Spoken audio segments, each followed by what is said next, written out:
A special good night to all our viewers on the platform.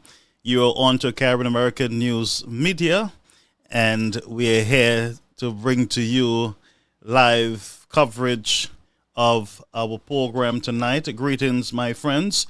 Hope all is well. Hope everybody's doing well. We hope to all right. Everybody's okay. Let's get the numbers up to 100 before we start our program. Those of you who are watching over on our YouTube channel, we want to greet you. Thank you for being here with us on Caribbean American News Media. We have not been officially on set for a bit, and so we're happy to be here with you, my people, my St. Lucians, our Caribbean family. Welcome, welcome, welcome. BBDD, welcome. Thomas Moses, how are you, sir? And Maria, good to have you. Augustine, we also have Lucy Queen. Good night to you. Where is Boss Lady? Gloriana, how are you? I've not seen Boss Lady. Don't tell me she's in paradise. All right. Hippolyte, how are you? My friend Marcellus out of Denry, greetings to you. My brother, greetings to you. Lydia Francis, hey, howdy, howdy, howdy. Viviana Wilson, greetings. Elizabeth is on the platform. Rosemary Busheri, welcome to the platform, Rosemary. Yes, Gustav, how are you doing? Hope all is well. Hilary Shalmine, greetings to you. I believe Sufra is in the house. Let me know where you are viewing from, folks, as you come onto the platform. Let us know what part of the world you are viewing us. I am particularly interested in those of you who are viewing in St. Lucia on the island. We want to know, although we can see it through our system, where you are viewing from, but we see it after they just give us location. They don't give us anything about you. We don't know anything about you. We just see, well, you had maybe 20,000 viewing from St. Lucia or 10,000 from Australia. That's how we see it. All right. B-Set, how are you? Greetings, friends. Greetings to all. All right. Herman is in the house. Yes. And Cleopatra. Yellow is in the house. Yellow is in the house. And by the way, while we are speaking, Yellow in Trinidad has gone to the polls today.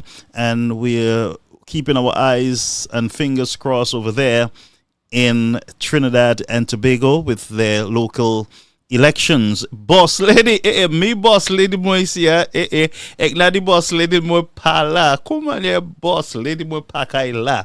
Boss lady, she's waiting patiently. Yes, man. And we also have I don't know who is but they said good night. Good night to you, My man, good night to you. Martina, how are you? Balata is in the house. Balata. Some people say Balata, but it's Balata in the house over there on our YouTube channel. Yes, man. Look, my boss lady is good. Once boss lady is in the house, we can settle in now. Tut bagay, all right. And now we have, yes, Gregory Charles is in the house. My brother and my neighbor. Yes, he's in the house. Greetings to you, Maria. You watching from Mac Bexo in St. Lucia. Maria, good to have you on the platform. You are Guy. Yes, you're a Guy. You are in Guy's district. Bexo. Yes, good to have you here with us. Yes, Bexo. Cayenne is in the house. Joseph Cayenne is in the house. Greetings to you. Pamela, how are you doing? Seeley, Joseph Seeley, how are you? Glasgow, greetings, Hines, good to have you. We have Miami in the house. Yes, Seeley, Miami. I love Florida. Florida's in the house. Daniel, greetings to you. And my friend Brovo, good to have you, brother, faithful brother. James Marshall, greetings to you. Greetings, welcome to the platform. And Pamela, watching from Barbados. Yes, we have our Bajan Passe locked into the platform. Greetings, my Bajan friend. Today I had the best sweet bread, Bajan sweet bread. But good to have you, my friend. Yes, Barbados is in the house. I love Barbados. Daniel from Timon. Timon, yes, Timon is in the house. Dr. Dr. Secret Community. Yes. Am I right? Timon. Yes, I always hear him talking about Timon. And we have Amanda. Amanda, greetings to you.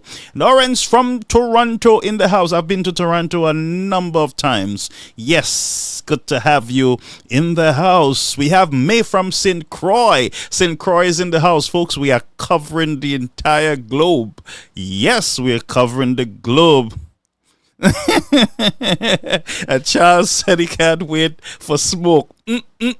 Tonight I better behave myself because ma got it put to aka. James Marshall, James, good Marshall, Spider in the house. Yes, James, yes, Spider in the house. And we have Flora from Brooklyn. Shalry from Brooklyn. Brooklyn is in the house. Yes, I was in Brooklyn just yesterday. Yes, Brooklyn is in the house. We have Japet. Welcome, greetings, my sister. Craig Charles is also here. Craig Charles, good to have you, my brother. Flora Alexander Jones. We have Empire Boulevard in the house. Yes, I almost went over to Empire Boulevard on Saturday night. Vanessa, how are you? Dr. Secret, good night to you. Where's Dr. Secret? Dr. Secret's supposed to be on our platform officially. We're just waiting, and we are also going to be reviving Keeping It Real 001. That will be on. We're talking to some people to get, but you see, for us to get Dr. Secret and our new program on, we got to get the funds. I don't want to bring Dr. Secret and we can't at least give him some gas or help him. I don't think it is fair to him, and that's why I'm saying to you, I'm doing my best over here so that we can get our crew on board so we can fire. We can fire on all cylinder. Yes, my friends. St. Croix. Yes. Miranda, how is St. Lucia? Yes, let's hope that you are having a beautiful time. And our prayer goes out to your sister. All right. Cooley James is in the house. Cooley James, you're not telling me good night? I taken my good night back. I want my good night back. Oh, Jones, how are you doing? Yes. So we can't greet everybody now. We will follow up again, but we have a lot to go through. Yes, we have a lot to do. Willie, how are you? Yes, greetings. Yes, and Moshi is in the house. All right, and we have Robertine. How are you, my friend? Greetings to you. Yes, good. All right, so we have Emmanuel. Emmanuel, how are you over on YouTube? And also my friend Sylvia and a husband. Greetings to you, my friend. All right, good night. Yes, 5452 over on our YouTube channel. Greetings, welcome. All right, welcome. I like the way you came in. You don't have to put your full your real name when you log into YouTube. So I encourage you, if you don't want to be recognized, then you're welcome on the platform. Yes, and we have Cox also from Brooklyn over there. We have a lot of Brooklynites and folks over there in Martinique. We want to greet you. Okay. Yes. So over on in Martinique, we want to greet our brethren there. And also we want to greet those who are watching throughout the world. Canada, the United Kingdom, St. Lucia, St. Vincent, Grenada, Barbados, Dominica, Trinidad, Guyana. Brethren, we are covering a lot of space, all right? And for some reason, Castries, St. Lucia, and Grosile seems to be our top audience. When I look at the report, Grosile and Castries. So something is happening there in Grosile and Castries. We got to pay attention. We got to pay attention to the whole island, but Grosile and Castries have been logging in massive numbers. All right, Connecticut is in the house. Okay. All right. So let's get to work. My device is still charging. I got very busy today. I had to be on the phone. Lots of interviews with people, talking to people who are going through some issues. It's a lot. Even demonic activities. It's a lot I had to deal with today. So the pressure burst pipe. But by the grace of God, we will make it. But I will tell you, I had to deal with a lot today. Persons who are experiencing the kingdom of darkness rising up against them. It was a lot. And then we have also our young lady who was detained by police and taken to the wellness center. There is Lucia. So there's a number of stories that we're working on to bring to you. And like I would say to you, I do not want to just come out with stuff without having the facts or knowing what I'm doing, and then I have to come back and apologize or undo stuff. I prefer to take my time, get the information, and then come to you, the people of St. Lucia. I do not want to mislead anyone. I am not comfortable in spreading lies, rumors, false information. I don't want to go down that path, all right? But we have a lot of work to do. Let's get to work, brethren. A lot of work. The country, St. Lucia, it seems that your ship is sinking. It seems like your ship is sinking. Yes, my St. Lucian brethren.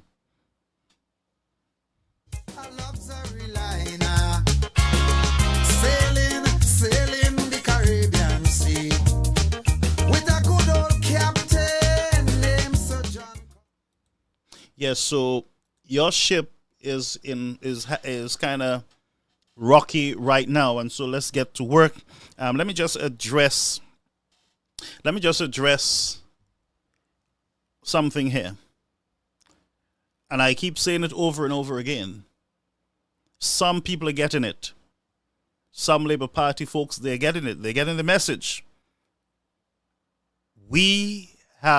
All citizens have a right to speak on any issue that affects them in the country. I'm going to say it again. All St. Lucians who are on the St. Lucian ship, you might be in a lifeboat in the United States, Canada, England, wheresoever you are a St. Lucian. The main ship is the island, St. Lucia itself. The little ships might not be sinking that you are on in Brooklyn, in wherever country you are, apart from the main ship, St. Lucia. What we are saying, for those persons who are on the main ship in St. Lucia, for them, the ship is sinking.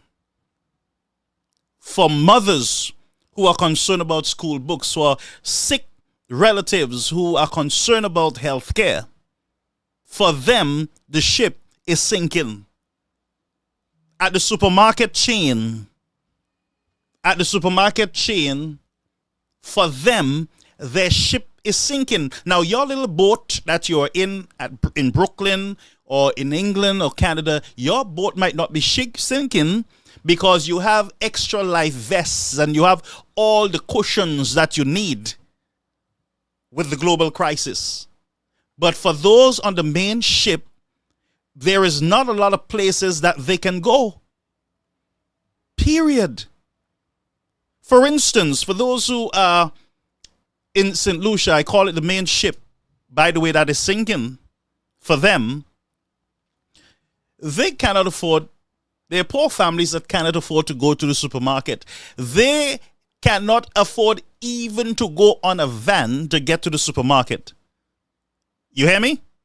So I want to send out a word of caution to those of you who sit in certain positions and you can weather the storm. Please consider those poorer families who are catching their royals. Sorry about that. I have my little angel Oh, my little angel, look. All right, Angie. Yes, sorry about that first time. I do apologize, but she's entitled to interrupt the flow at any time because this is time that I take from her to be with you, the people of St. Lucia. I hope you appreciate that. Amen. And thank you, Dr. Fletcher. I had a beautiful vacation. It was one of the best. And I am happy to be back. I'm refreshed, even though, there are little things that are happening to me.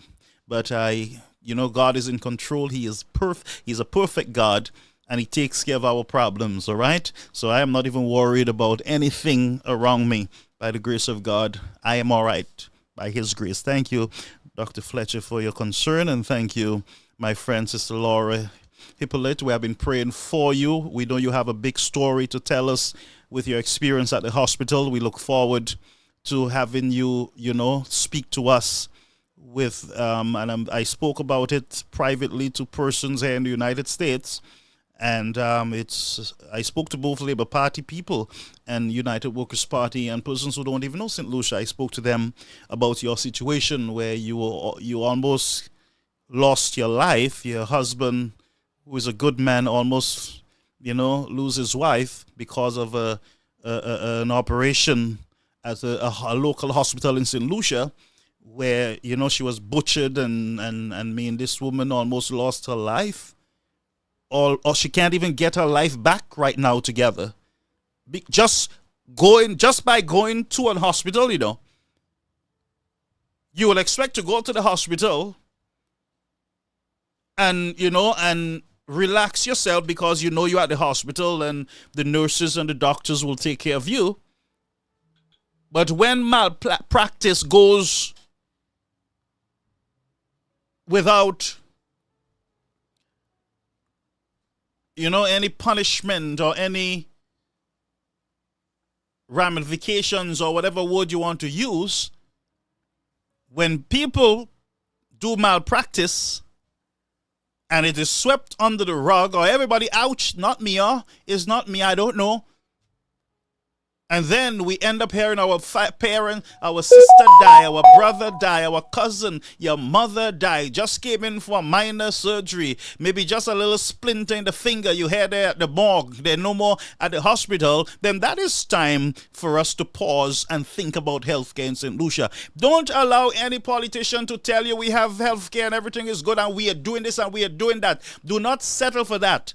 What you want to settle for is when you go to the hospital that you get all the services that you need. You can go there without your money because you don't have it. You can still get care. They can still save your life. They can do whatever it takes to keep you alive. And so don't be comfortable with promises of better health care in the future. And I will show you why you should not be comfortable with any politician telling you that there is nothing for you to talk about because when Shastny was there, you all wasn't talking, so don't talk now. You tell that person that they need to get the hell out of St. Lucia and go somewhere else, because if they're concerned about the island, if they're concerned about the citizens, if they're patriotic, they would not be speaking that way. If they're not self-seated and self-centered, then they would not be speaking like that.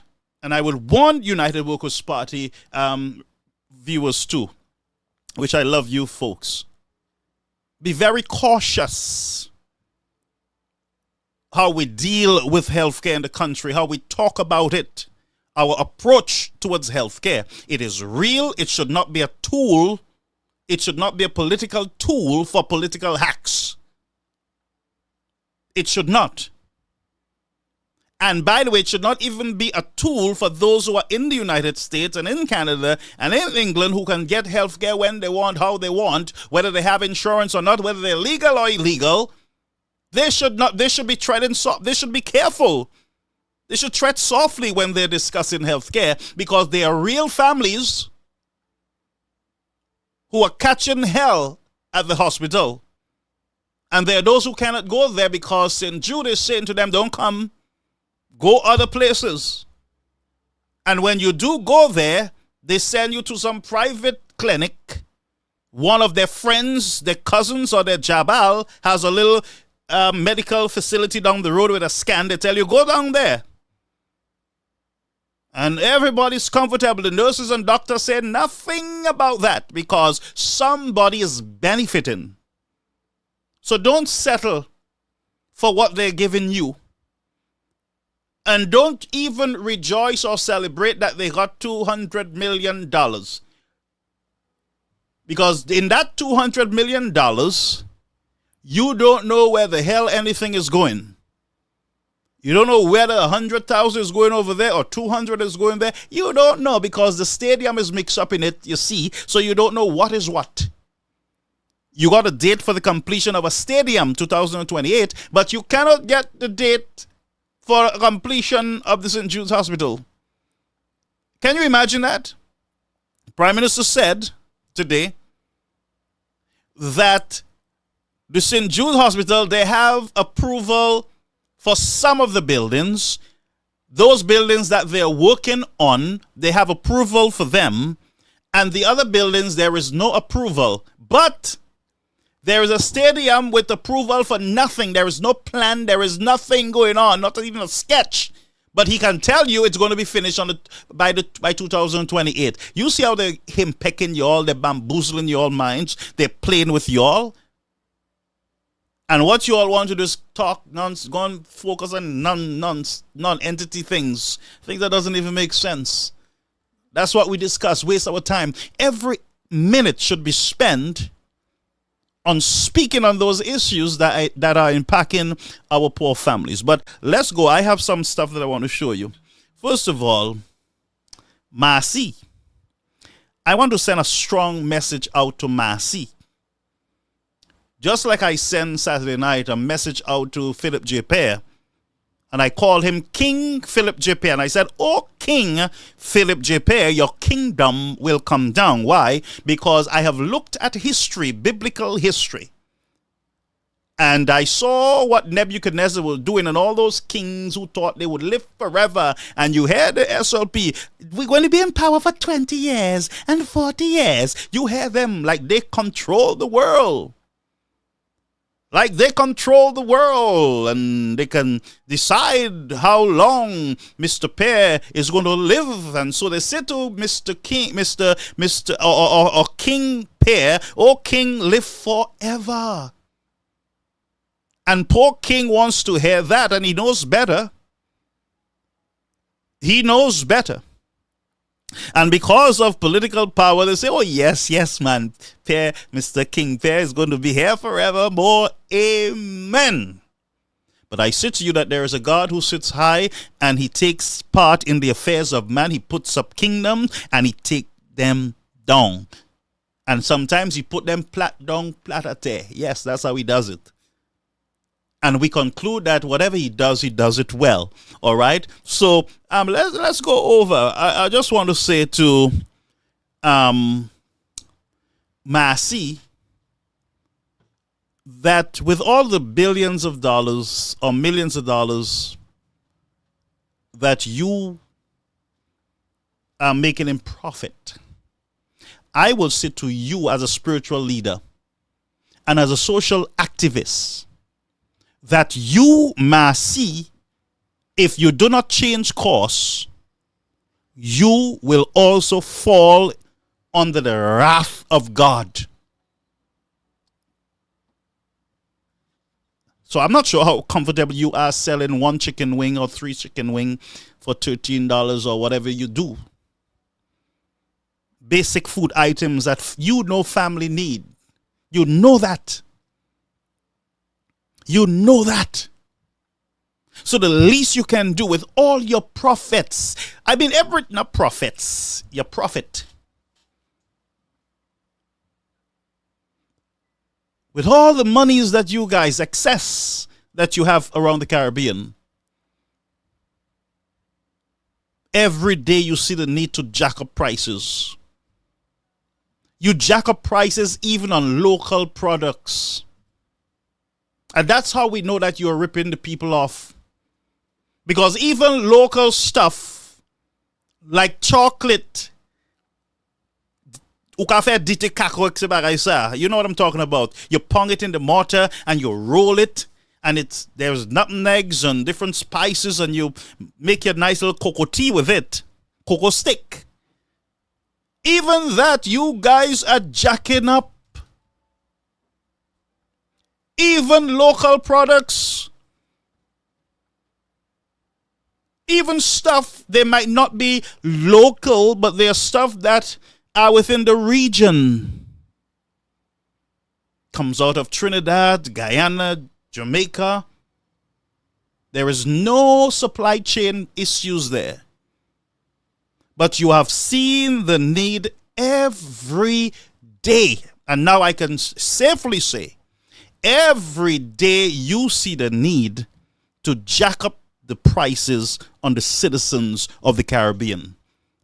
And what you do, this is what you do. I'm going to show the people of St. Lucia. This is what they do. Just bear with me. We're gonna let me just get back to that. This is what they do. Just patient, huh? Patience with me. Witilapa, Valley. This is what they do, friends. Let me read. I'll read it to you. You might not be able to see it. Massy profit. Massy Holdings reported group profit after tax from continuing operations of 514.41 million for the 9-month period ending June 30th, 2023, which was a 20% increase over 428.78 million dollars the company reported for the period of 2022. So profits in 2022 over $400 million. And for this year, tax year, 2023, and this was reported June 30th, almost $6 million. Well, not 6 million, but let's say 5 million, a little over $5 million. St. Lucians. And you were telling me that this Massy store cares about you, the citizens of St. Lucia, or the citizens of Barbados, or the citizens of St. Vincent, because there's a problem there in St. Vincent also. But here is the other problem in St. Lucia. The problem in St. Lucia is the government. There is a 2.5%, and I want you never to forget it. There is a 2.5% that was added to imported goods.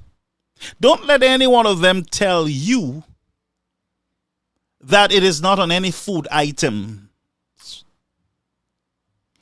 The Philip J. Perry administration don't even know what the 2.5% is on.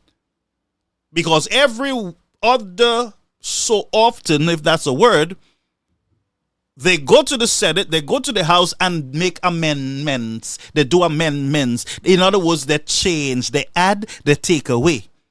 So they go to bed and in their dream they think about a product that was not on the list. And somebody gets up in the morning and get to the House, call Mr. Speaker, call the House together, we have something. And they put bills together to pressure you and to put their foot on your necks, St. Lucians. And I can count the amount of times that they have come with amendment. And you know what the Prime Minister said to you? Well, it's a new bill, it's a new system, and we'll have to tweet it. And yeah, so if it means that you have not studied the effects of that bill on the poor families, Because if you put a system like that, an oppressive system like that on the citizens of St. Lucia, and you are saying, well, we got to make changes as we go along, why don't you take your time? Why did you not take your time and do a proper study so that you can see the effect, especially on poor families in St. Lucia? Forget about the rich. Why did you not tax only your rich friends and leave the poor people alone? If you really want money, why didn't you pressure your rich friends? Why did you pressure them? But that burden, Mr. Pear, that burden will beat down the poorer families in the St. Lucia. And you know what you said to St. Lucians at your 2-year celebration? You, the Labour Party, said to them, St. Lucians are not poor. There is no poor people here. We heard it from your minister. He said people in Swazel, they're not poor. In Ancillary, they're not poor. People in Miku, not poor. There's no poor persons. Yes, you said it. And it proved to us, the people of St. Lucia, that you guys are out of touch with the feelings of their infirmities. You are out of touch with the plight of poor families, or you would have not made such a statement telling poor people that they're not poor. When you were the ones calling them Malewe, you said, Mr. Shastney, don't care about the Malewe. But now you're saying there is no Malewe. So which one is it? Does he not care for the Malewe, or are there Malewe or not? Because right now you're confusing me, and I'm sure you're confusing Tutmun, everybody, under the sound of my voice. So you don't care about the people, and I'm sure you don't care. I can guarantee now, I've given you the benefit of a doubt. I have not attacked you, Mr. Pear. I have not come after you. But I am saying, I am talking about you now because you are the head. You are the captain of the ship. You are the king of the jungle. You are the king or the captain of the sinking ship. You are responsible, not the boatmen, not the anchormen, not the doorman, not the janitor. You are responsible. The buck stops with you with your policies, not Richard Frederick, not King Snake. I can proudly call him King Snake now. Because I pose a where me say Timaji. Ek money a flush button pour me say right now.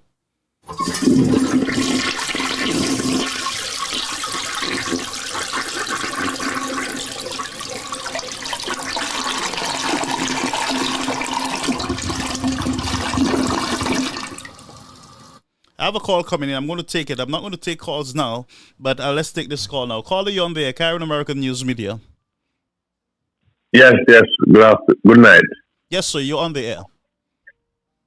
Yeah. I just wanted to say, talk to me. I believe this prime minister will go down in history as one of, I will not say worst, but one of the most weakest and most undecisive prime minister we have ever seen. Okay, why would you say that? The reason why I said, talk to me. Well, the reason why I said that, because number one, you pass a tax, the 2.5 levy, on that critical day, which is Emancipation Day. Yeah. And with that levy, he have already borrowed over $600 million in the span of 2 years. Well, 2 years is the $1 billion. The roads are in a mess. But let me show you, the roads are in a mess. All parts of the society is in a mess. The police force is in a mess because we have allegations of sexual misconduct or whatever that is happening. So I'm just bringing it to you to a point where we have the hospital, the new St. Jude's and the old St. Jude's, and the man is telling us that the Saudi Arabians are recommending that building, and they're going to give him the loan for this and that, right? Mm-hmm. But how could the Saudi Arabians could tell you that, and they have no drawings. And I'm listening to the man tonight and said that DCA approved part of the project and DCA haven't approved the other part of the project. But why would DCA? I'm thinking, I don't know, I'm not a technical guy, but why would DCA approve part of one project, which is the St. Jude's project, and not approve the other parts of the building? So meaning that, how could we know if $200 million would be enough? Because we still do not have the rest of the drawing. That is a simple question that no Labour Party, no matter how close or how far they are to the hierarchy of the Philip JP administration, can answer.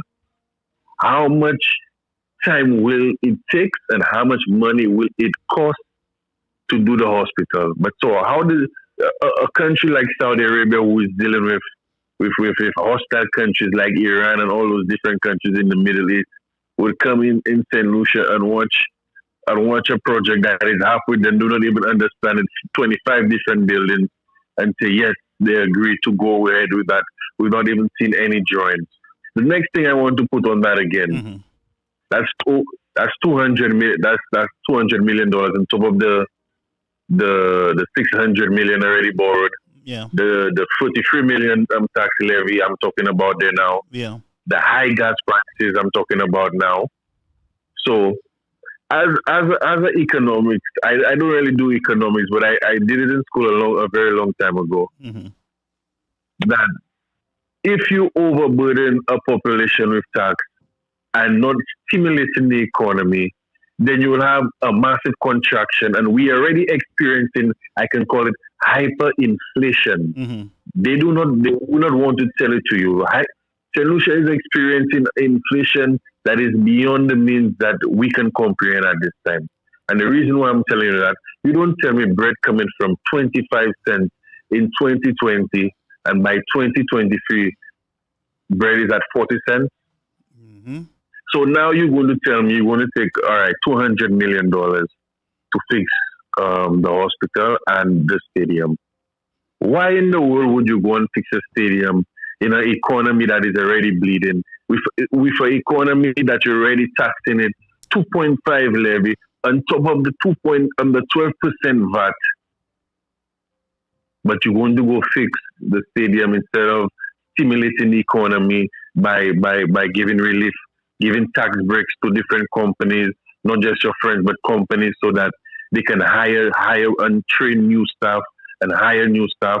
I'm hearing a lot of people talking about minimum wage. St. Lucia is not in no position to have a minimum wage in the country, in the Caribbean. We have too many competition around us. When Trinidad is operating at 6 cents per kilowatt by electricity means, and we operating at 40 cents per kilowatt. Yeah.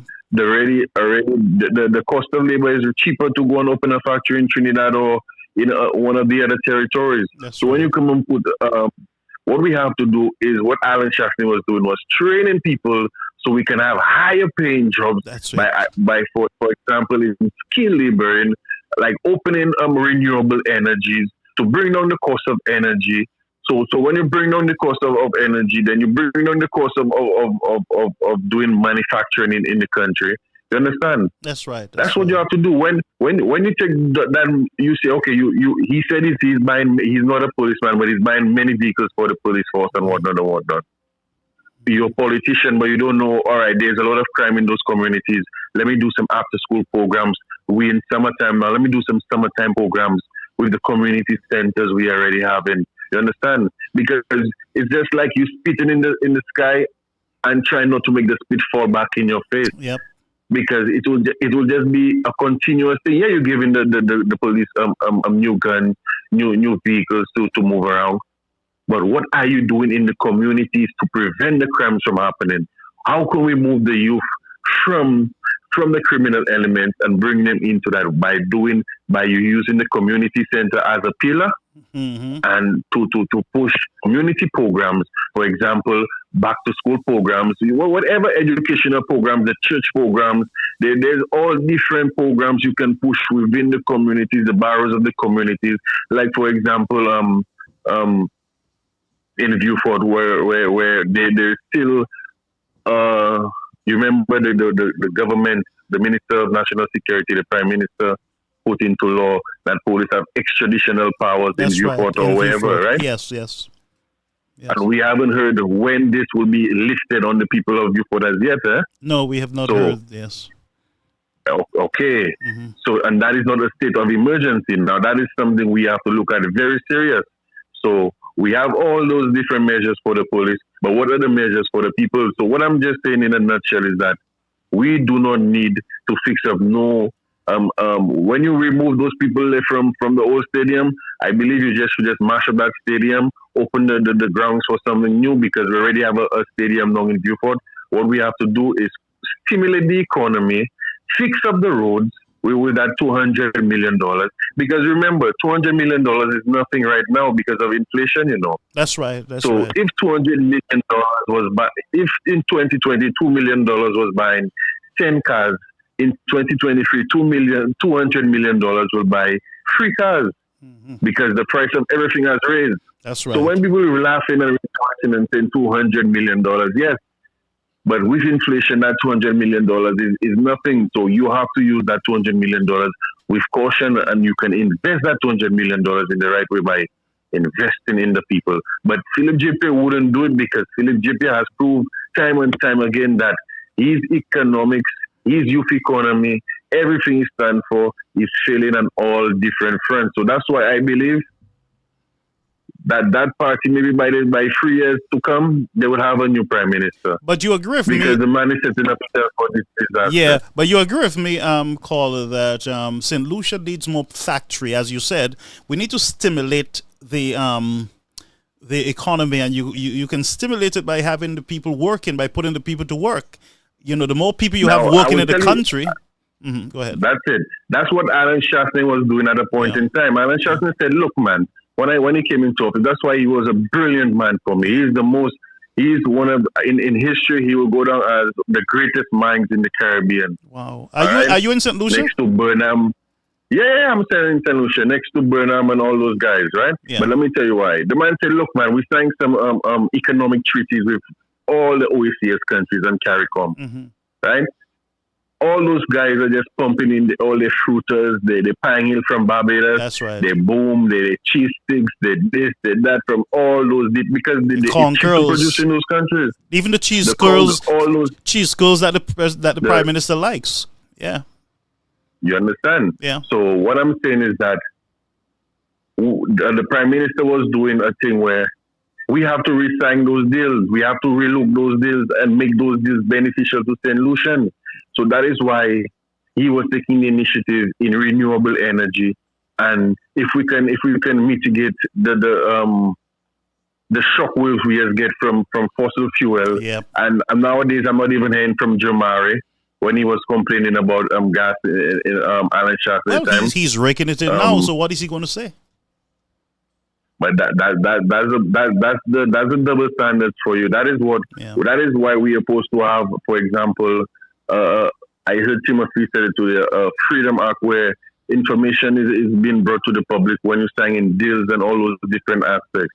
But let me just get back to the point with Alan Shastney, where I was saying. Yes, doc. That is why I respect the man, where he comes like what they were saying, tropical Trump, Yeah. because he was putting St. Lucia first. Yeah. He wasn't putting himself first. Yeah. He wasn't putting no other country first. He wasn't putting no friends, no comrades first. He was putting St. Lucia first. By let us invest in the people. By, for example, let us enlarging on the Beaufort. Let us work Beaufort as the new horizon for St. Lucia. Yeah. The new St. Lucian dream.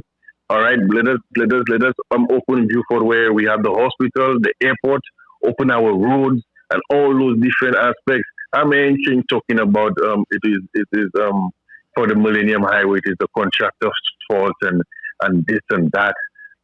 Brother, you've been there for over 16 decades. I can just say I'm just exaggerating it in the Ministry of Infrastructure. Both administrations. The Japanese came and started the bridge. The Japanese finished the bridge. You still come in and talk today, 2023. You come in and speak about the contractor. Yeah. That is madness. Yeah. That is madness. This man is supposed to be held accountable, and I am hoping that when Alan Shastney get back in office, we pass some serious laws. The laws of recall, Yes, the laws of freedom to see what is happening in that's right. in public service, how finances are being spread and what deals are being made, so we cannot sell our ports for over 30 years for $40 million. You understand? There's some backward deal to that. Somebody's getting a little squeeze somewhere, and all that interest about their daughter, the prime minister's daughter working in CIP, and talking about Alan Shaftney, friends, family, and foreigners. It was Kenny Anthony who gave Shaftney's father a OEB award for economics for the thousands of St. Lucians that was being employed by the Shaftney family. Mm-hmm. And from time of World War II, when they were giving bread, supplying bread to the army, And by the way, there is and no all those different things. with the passport and the seal of citizenship. There is no transparency in that at all. I have not heard any report from the government. I'm not even going too deep in it, brother. I'm just saying where the conflict of interest. When they were saying in opposition, friends, family, and foreigners, his daughter is getting $6,000 a month. Now times that by 5 years, then you will do the math of how much money this girl was going to get at the end of 5 years. Yes. But what I'm saying, it was Kenny Anthony that gave Michael Shaftney a OEB award and make the Queen of England crown him as Sir Michael Shaftney. That's right. For economics. Mesaki Kabule For the thousands of St. Lucians. No, it's not burning them. They're forgetting that we have to remind St. Lucians the double standard, the two-face that those guys have. Yes. A couple of years ago, Kenny Anthony, listen to me carefully, Kenny I'm listening. Anthony I like you. I'm not even going to interrupt you. Go ahead. Michael Shaftney, a OEB award for economics for the thousands of St. Lucians that he has employed over the years through the Cabot Mall, the chain of Massy stores he owned. Everybody had insurance at the time. He sent him into England and get knighted by the king and call him Sir Michael Shaftney. Brilliant guy. You understand? Yep. That is the history that they're trying to rewrite that will never be rewritten because there are people out there who are ready and seeing the truth for what it is. And that is the reason why I said that Philip J. Pierre is going to go down as the worst prime minister in history because Kenny already setting him up for that. Remember, Kenny Anthony couldn't get $100 million because something happened, he said? Yes. Now Philip J. Pierre got $200 million. And he's just watching Philip J. Pierre talking foolishness and saying he's going to go and fix up the stadium instead of fixing up the roads, instead of doing crime prevention programs within the different communities, instead of stimulating the economy. You understand my drift? That's right, Kenny. And you're gone, right? But thank you for calling, though. Great points, caller. I really appreciate you tonight. Thank you so much. Yeah, man. You must keep calling, man. The audience love you. Yes, okay. So, but this caller, I just love. I'm happy that I took this call. He makes a lot of sense. Kenny Anthony have failed the View Fort people, even with the $200 million. If I was a representative of View Fort, I would say to the Prime Minister of St. Lucia, sir, don't spend that money on the stadium. Let's put it into human development. Now, Kenny sits there, says nothing. Whole set of noise, speaks about Josie statement and blah, blah, blah. He keeps a lot of noise about Josie's statements, but he did not truly represent the people of View Fort, even at the 2-year celebration. He spent most of his time speaking about Josie, when he should have asked his prime minister with 200 million, and there was a little point something, another 1 million added to it, that could have stimulated economic activities in View Fort.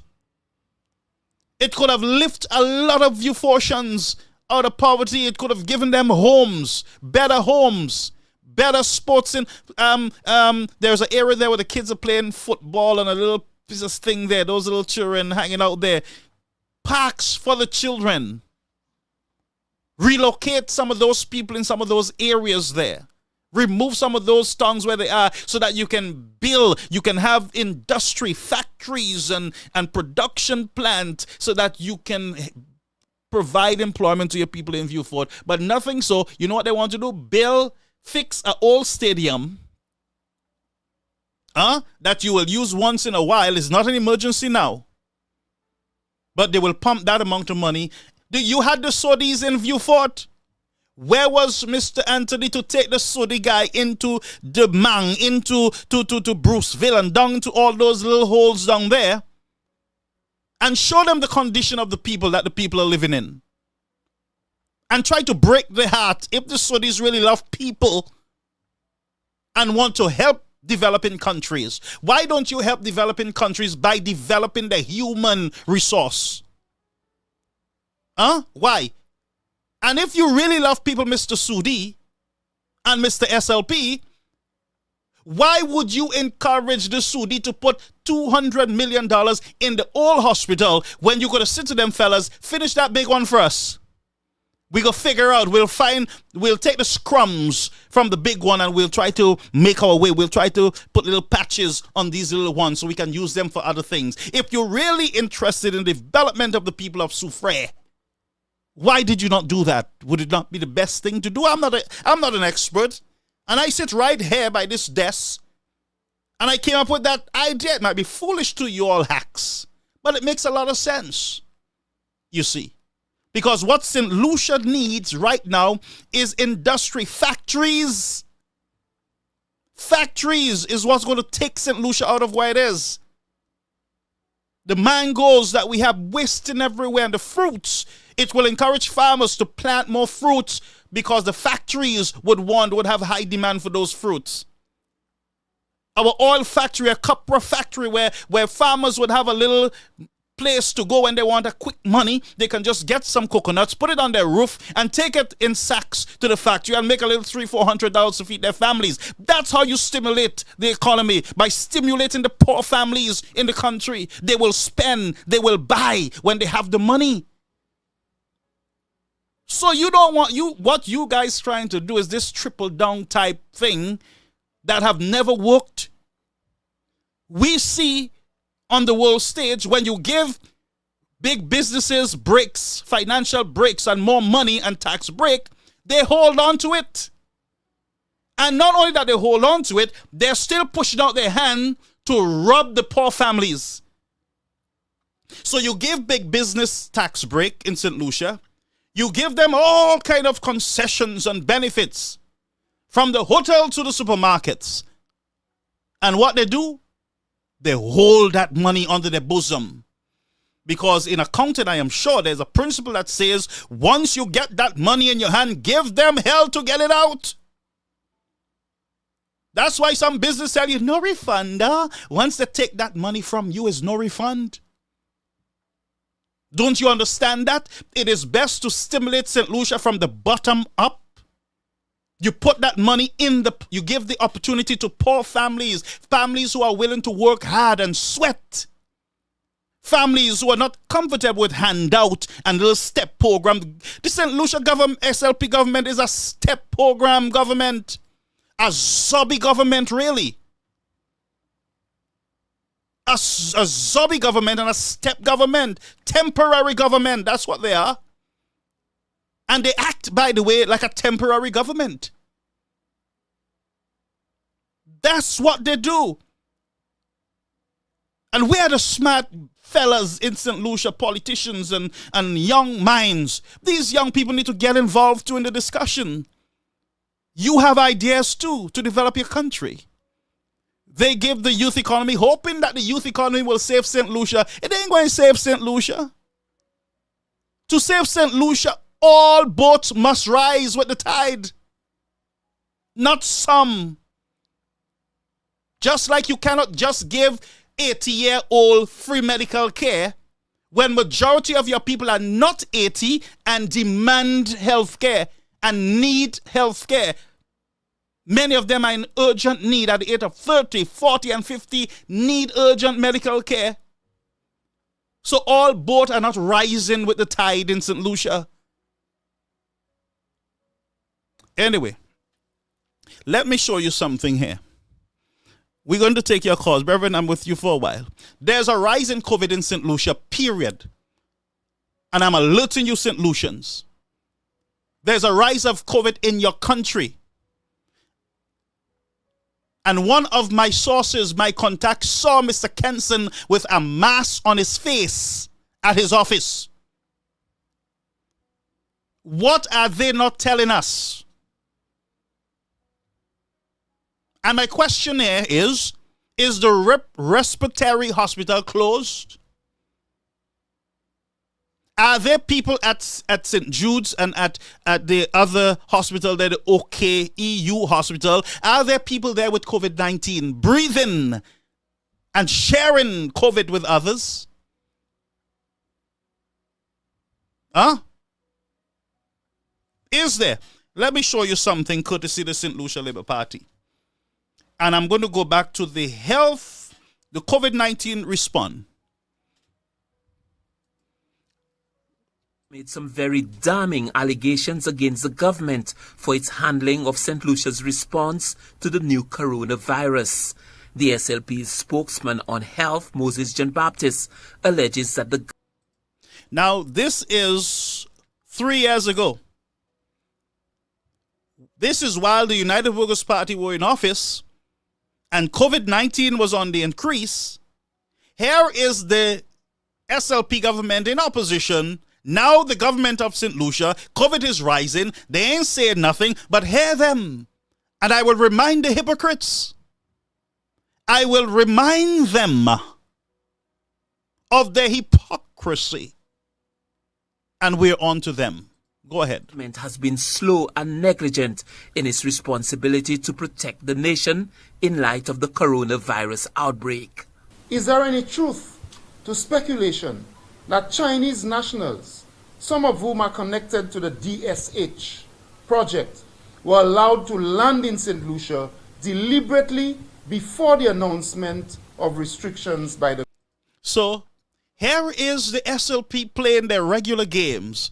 Is it so they're pretending like they're asking questions, but are accusing the then government of St. Lucia, trying to destabilize in the middle of a great crisis? And so they're playing their politics with health as usual. They are linking it to Cabot. So is it true? Because they know they have already aggravated the citizens of St. Lucia with Cabot. They were already on the beach singing, "Jack, don't want me to bathe on the beach." And Alan Chasney give away NIS money. That's what they told the people. Alan Chasney gave away NIS money to a foreigner. Then they said Alan Chasney sold St. Lucia's patrimony to a foreigner. So now here they're using their skillful political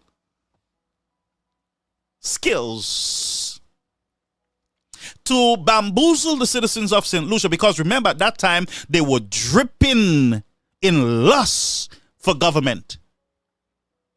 Bushoka kole. Anytime they see power, Bushoka kole. So here they're dripping with the desire for power, the government in waiting, accusing the then government of letting Cabot in before they shut St. Lucia down. Go ahead, SLP. 2. Will the government take immediate measures to assess these individuals who may have returned from China or may have been in environments where the disease could have been transmitted, even if they came before the date of the restrictions? The St. Lucia Labour Party advises all St. Lucians to follow the advice of our medical professionals and remain vigilant. We further call on the government to implement fully. Now, I will tell you that this Labour Party government, honestly, I'll tell you the truth. I am no hack. But based on what I'm seeing, friends, you see hypocrites. You see double standard.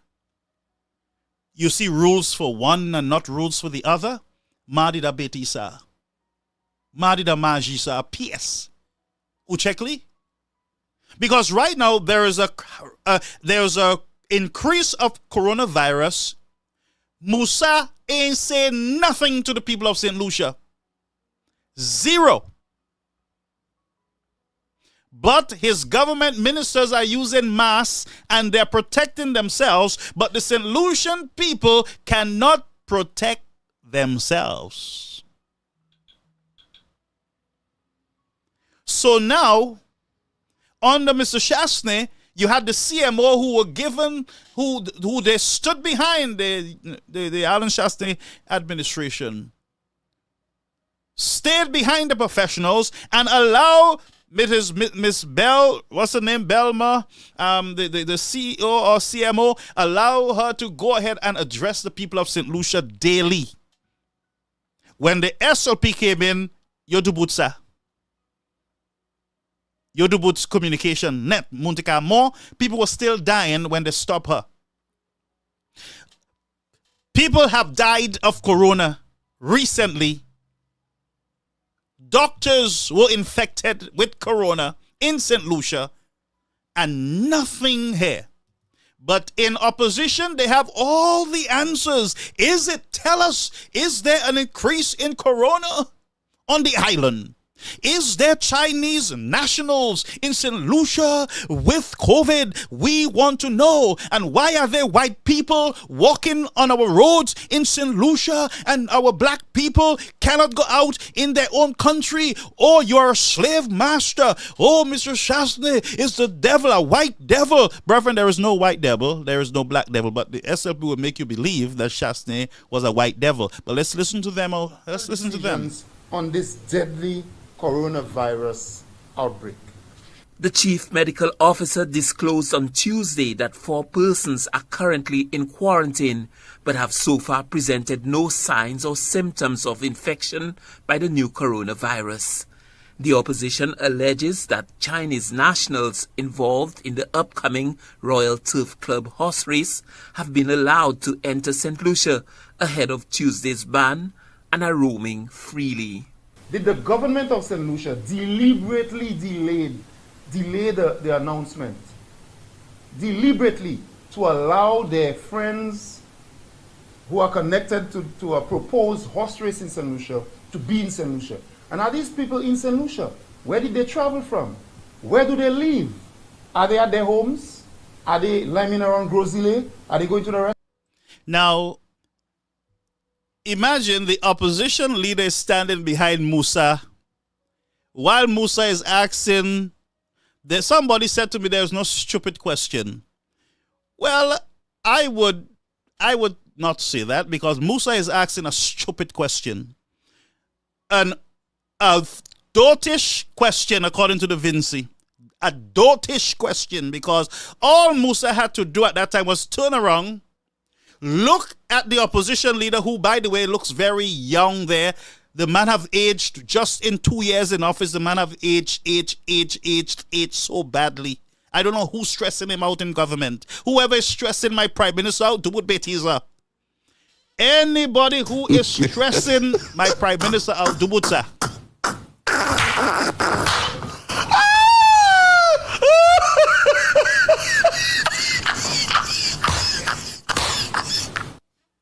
So the prime minister stands behind there looking very young and nice. All Musa had to do was turn around and say, Mr. Prime Minister, Mr. Opposition, you have the rights. You have rights. You can call the government. You can call Mr. Chastney and get some information from him. Or you can ask him and then we'll come at the press conference. But the opposition leader, Per Smart, he laughed when Musa make a statement. He stand behind him and he said to him, go along, you stupid. You're asking about who? Asking the Prime Minister of St. Lucia if the people at Grosile, if they're down at Castries, if they're walking around on the beach, where they are. We don't know where they are. These are aliens. They drop out from the sky. And I mean, where are they? Nobody knows. Immigration don't know. The medical people don't know. I mean, where are they? They're hiding somewhere under bananas by Musa. Or under the guava tree by Musa. They're hiding somewhere. Where are they? We have to find them. It's a matter of national security. and Prime Minister, for the present Prime Minister standing behind him, you just got to that's where BT's a oh. Where are they? Them same fellas, while they're at the press conference, Lisa and all of them fellas, they're planning big march in Castries in the middle of coronavirus. Dubutla, you all didn't hear what I tell you all. I am saying this to say that they're hypocrites. There is an increase of corona equiparties on here. So we need to ask them, Mr. Musa, where are they? Where are the people with coronavirus? Are they at OKU, St. Jude's? Where are they? Are they in Grosile? At the polyclinic? Are they by the Prime Minister house? Mr. Musa, where are they? Where are they, Mr. Musa? Those people who are infected with corona right now. The doctor that is infected, is he in the same room with other patients at the hospital? Where are the others with coronavirus? Are they at their homes? Are they at Massy? Are they in government services issuing passport? Koyoye, where are they? Bunch of hypocrites. And as I told you, them same fellas was on the road. They said they're having the biggest march. And they did it in the middle of Corona. They went on the beach at Grosley singing, Jack Doe want me to bathe on the beach in the middle of COVID crisis. Them fellas did it. They went below the Pito on a boat in the middle of coronavirus. And they were in a policeman face. They almost gave the police corona as far as I'm concerned, because we didn't know which one of them fellas have COVID, because they all over the place gallivanting, because them fellas never believed that there was coronavirus. They thought Alan Shastney had conspired with Donald Trump and somebody else in China. They thought that Alan Shastney was in cahoots with the World Health Organization. These fellas started accepting the idea that there is COVID, there's a crisis late, you know. Them fellas even attacked the CMO. Them fellas got jealous because we were praising the CMO. Rightfully so. You want to give her a little boost, you know, make her feel good that she's doing a good job, and we appreciate it as a nation. The nation came together and they applaud as a nation the effort of the CMO. Them fellas got jealous and they're there outside. Oh, they're praising the CMO, and they say, and if you hear Roro, them fellas made with COVID. Now COVID is in their hands, and they're not telling you, the people of St. Lucia. So I will say to you, St. Lucians, protect yourself. COVID is on the increase. Are they coughing? St. Lucians have to be worried about this. Hold. He asks, are they coughing? Let's go back. St. Lucians have to be worried about this. And no, let me go back. Hold it, not so fast. I heard you. You said something there. You said something. We want to hear it. Are they coughing? Are they coughing? St. Lucians What?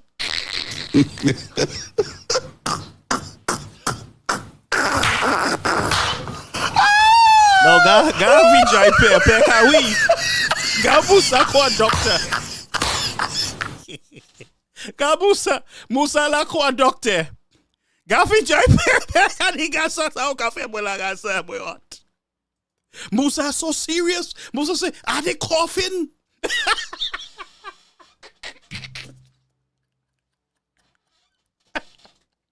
Oh dear. They say, excuse me. I didn't mean to laugh. Musa asks, are they coughing? Are they sneezing? Kisaoye, a doctor. The question St. Lucians have to ask you now, Mr. Musa, are they coughing? Are they sneezing?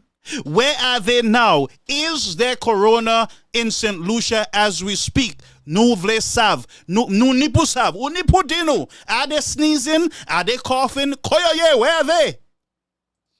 be worried about this.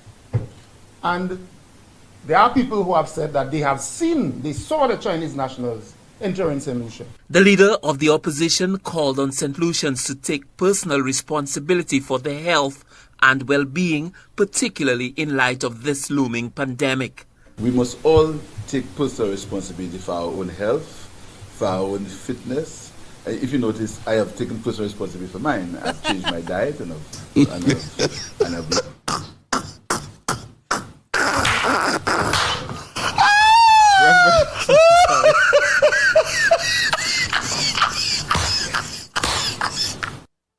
Reverend, with COVID-19, even though you eat good and you take care of yourself, and COVID come for you, it coming for you. Just like the SLP, it coming for you. And it coming for you with 2.5% in your skin. So Prime Minister say, you see, look at me. You know, look at me. I'm healthy. I'm fit. I have a little six pack. Take off your jacket. Let's see if you have six pack. Take it off. Some extra pounds. So you will see after yourself, it's a deliberate attempt by me to be fit and healthy. So if the Prime Minister believes that is time for holiday, I'm in no position to deal with it.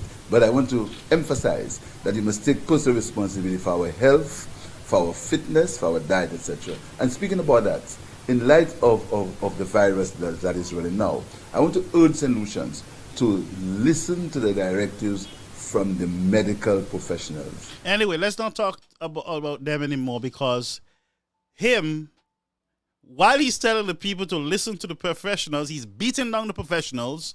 Not only beating them down, he was planning a march. He was planning a march. Is there corona in the country? Anyway, let's move. I have something else that I want to drop on you all quickly. Where is that? Yes, I have something for you all. We're going around quickly and we'll take calls. Let's look at Cabot and their loan deal. Cabot. It was only after information was leaked to. According to opposition leader Philip J. Pierre, in 2019, the government attended a sword-turning ceremony for a Cabot Golf and Resort project. At that time, according to the SLP leader, no indication was given that the NIC would be providing a loan to Cabot. According to him, it was only after information was leaked to the media suggesting that NIC funds were going toward the development that the NIC felt compelled to issue a statement. At that time, according to Mr. Pierre, the NIC disclosed that it was bound by confidentiality and stated that an evaluation of the 360-acre property placed its value at EC $92 million. According to the SLP leader, the NIC should have purchased the property. Had it done so, he says, it would increase its asset base by $54 million. On March 17, 2021, the NIC received a payment of $29.4 million from Cabot, which represented the $27 million loan and interest of $2.4 million. This, according to the opposition leader, means that the NIC made a mere $2.4 million profit when it could have increased the asset base of the pension of St. Lucia by more than $50 million. Now, let me just stop this quickly to remind you, St. Lucians, and you might be asking me, why are you going back there? But you got to go back there because the truth was not told back there, and the truth is now coming out, because them fellas put so much pressure on Cabot. It wasn't on Shasna they were really putting pressure, you know. Them fellas got Cabot development scared. Them fellas went hard on Cabot, like Cabot was doing something so bad. They were robbing St. Lucia. They were going and steal St. Lucian's NIS money.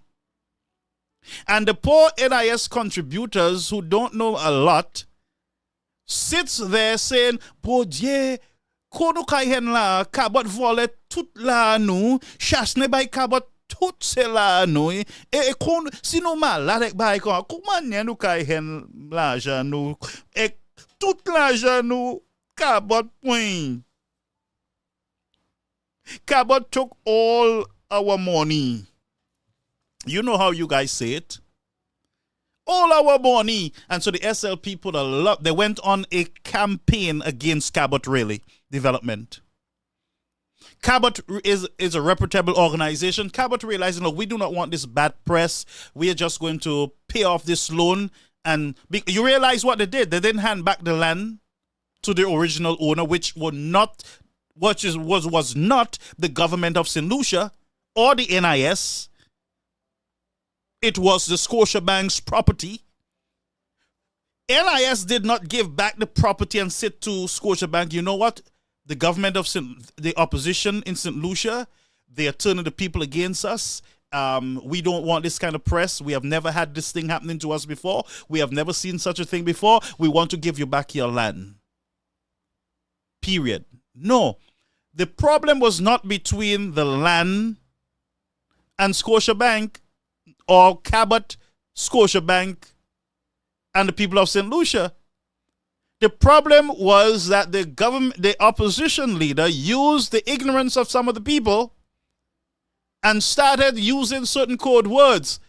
Our patrimony, Jack on the beach, our local Cabot foreigner, Jack don't want me to bathe on the beach.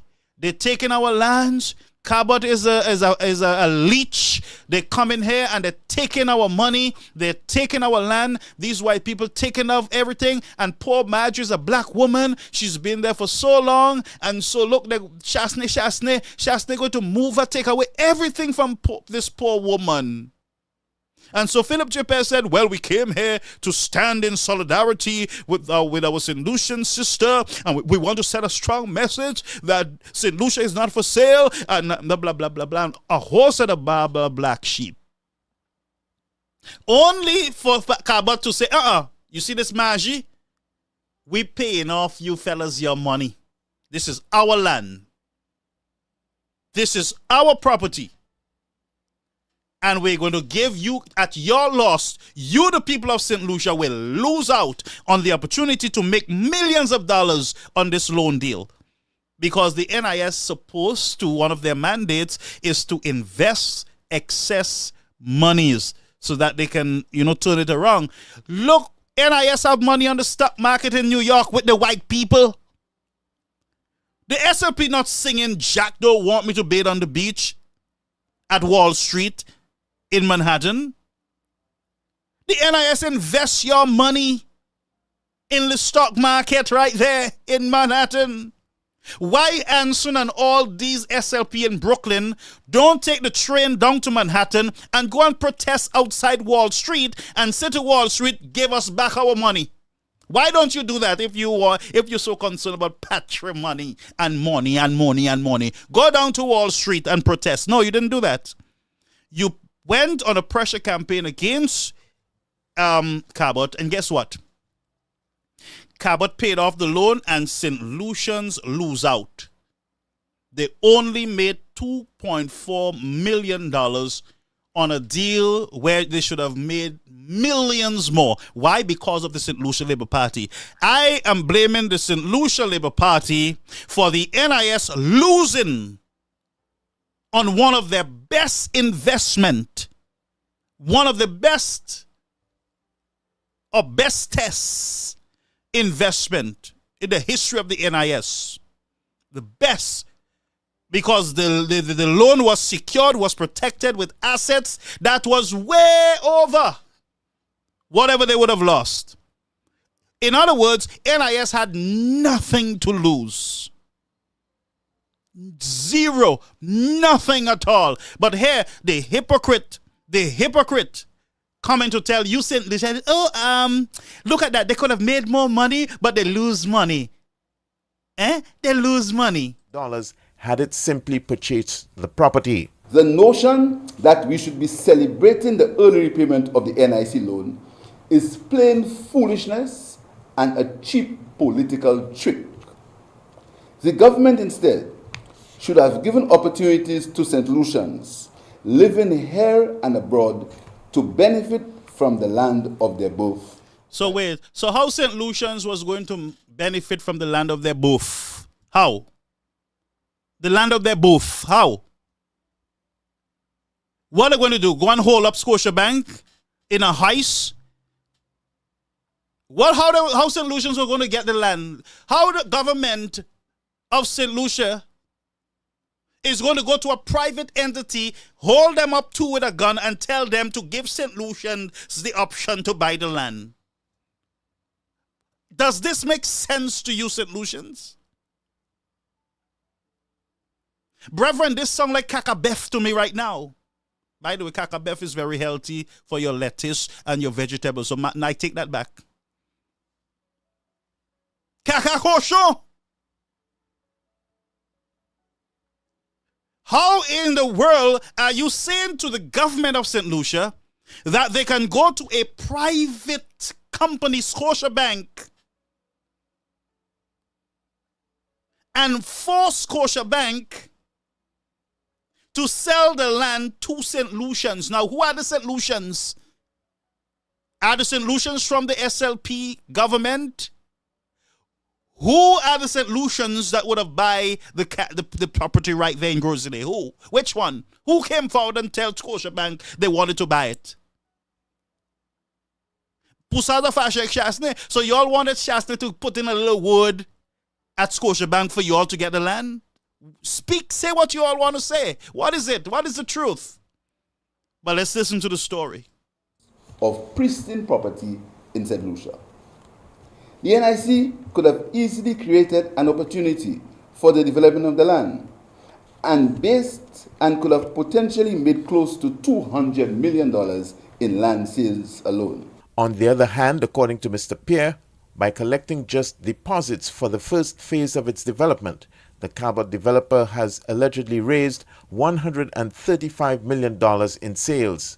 The Labour Party has vowed to take a markedly different approach to development projects if elected to office. And you know what they did? But let's listen to them. Access to our beaches and coastline.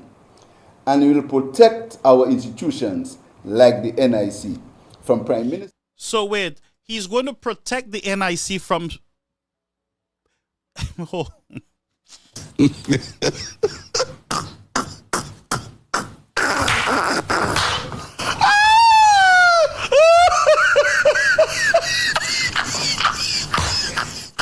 So he's going to protect.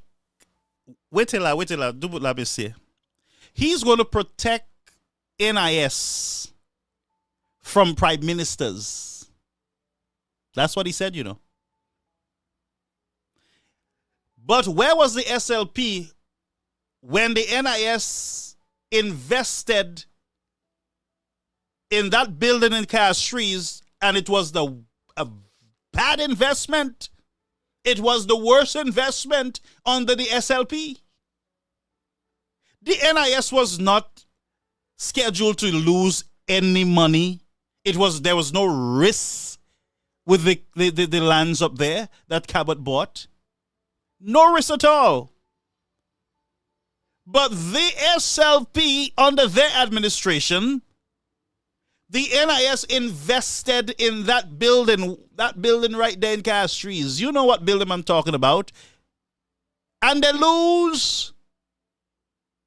But here's the Labour Party saying to you that we will protect the NIS as if they're the savior of the NIS. What you going to do to protect the NIS? Ask Emma Hippolyte to continue to increase the pension age or retirement age like you all did? What is it? Tell us. How are you going to protect it from prime ministers? Which prime minister troubled NIS money? Which one of them?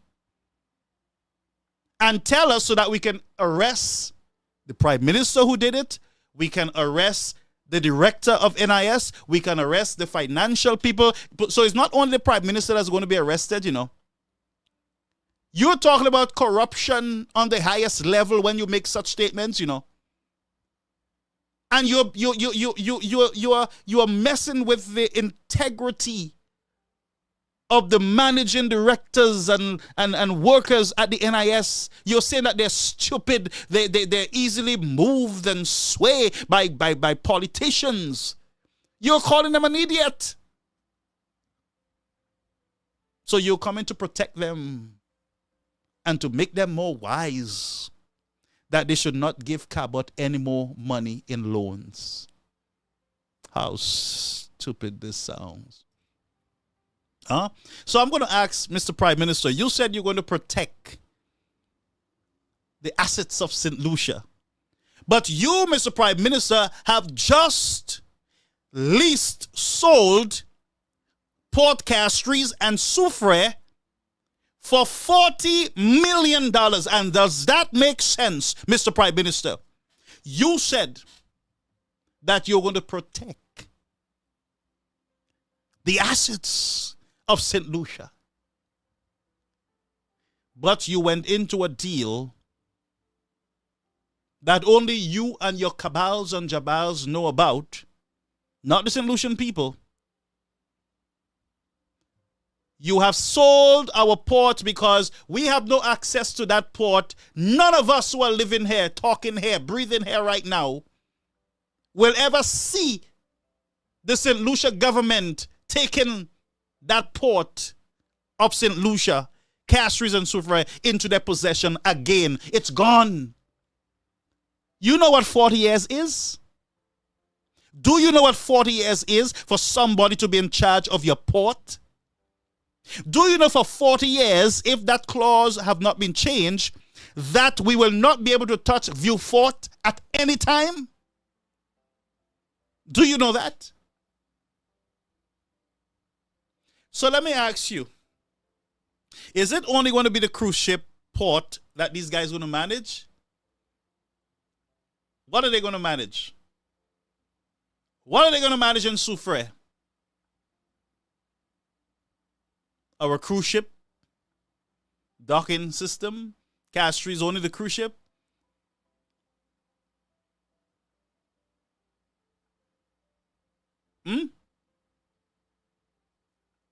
How is it going to work? Tell us. I want to know. Because I'm speaking out of ignorance. I don't know. But you, Mr. Prime Minister, said you're going to protect those assets, the beaches and the wharfs and the jetties. You said you're going to protect it. But you have jeopardized, you have given it over. With one stroke of a pen, you have given away Port Castries and Port Soufrière. Just like Grindberg. Just like our seabed. You guys are slick. Our patrimony. Why didn't you march under the seabed when Kenny sold it? Did you march under the seabed? No, you want to march on shore down at Grosley. Jack, they want me to bathe on the beach. Why didn't you go under the sea and march for our seabeds? So I'm just trying to show you, St. Lucians, that the SLPs are hypocrites. They say one thing in opposition. When they get into leadership, something different. St. Lucians, your port are gone. 40 years. 40 years gone. Port Castries and Vieux Fort, Wepukau. All right? That's all I'm going to say on that. I'm not even listening. Let's listen. There's one more thing, I want you to listen to something here. Let's go to Mr. King Cobra. In 2019 with the commencement of construction and piling for the terminal building. However, when the Labour Party administration came into power in July 2021, an independent committee was formed to review the works done under the previous UWP administration. The committee has since reported exorbitant spending that produced no substantial results. In September 2021, the government conducted a comprehensive review of the HIA project with the support of the International Finance Corporation, the IFC, of the World Bank to identify opportunities for fiscal space. Based on recommendations, the project resumed in the first quarter of 2023, starting with the construction of the Air Traffic Control Tower. According to Infrastructure Minister Stephenson King, this phase is currently underway. The next stage of the project will be the construction of the terminal building, which has undergone design tweaks. The remaining part of the project which is the terminal building, because of some of the changes we have made, we have tweaked the design. So there's a recommendation to tweak the designs to reduce the cost. That is now being worked at. So hopefully by the time we're finished with the air traffic control tower, we will be in a position with a revised design of the terminal building, not much of a change to what is existing now or what was presented before, but really to make some changes. So why did you mess with the airport if there is not much changes? Why did you put us months and years behind and financially put us in a very peculiar place? Why did you stop? Mr. King, do you realize that you were standing next to the officials at the groundbreaking ceremony for this property, this airport development, Mr. King? Do you not see yourself in the video standing there with Mr. Shasney, Guy Joseph, and all them fellas? You, Mr. King, should have said to the Prime Minister, your Prime Minister, Mr. Pear, that everything is okay with the airport. I was there. The guys, I know the plan. I was there at the groundbreaking. I was there during the deals. There's nothing to be bothered about there. Let's just let the airport go. It would have been finished by now. Let it go. The guys had to extend to make it, And guess what the change was? The little change that he's talking about. An elevated path or an escalator. Let's listen to him. One of them is the elevated roadway, which we believe is a major cost for the project. And because we're going to do that, then it means that some changes must be made. So if you remove elevated roadway, then you may have to put escalators. So wait, so if you... I just realized why the Millennium Highway can't finish, and nothing else can finish, no road project, and there's holes in the roads, because this guy don't know what he's doing. Period. It looks like he have not been doing anything. Somebody else was doing his job, so he don't know where to turn, what to do. This man is saying that it is going to be too expensive to put an elevated road at the airport. So because that is too expensive, they will have to put escalators. Now, you know what escalator is, right? Now, for an elevated road, either concrete or whatever it is, you one expense, you just cast that thing, and it's there for a long time. You don't need a lot of maintenance. But to put an escalator at an airport, listen to me, unless them fellas are planning to lease out our airports too, it will cost St. Lucians a lot of money yearly to maintain an escalator at an airport, because I am telling you, with the sea blasts and the constant movement of an escalator, brethren, I told you, I went to Miami, I went to Carolina, to Georgia, Carolina, all them places on the airports this year, and every one of those airports had a yellow sign stating that the escalator is out of service. Every one of those airports.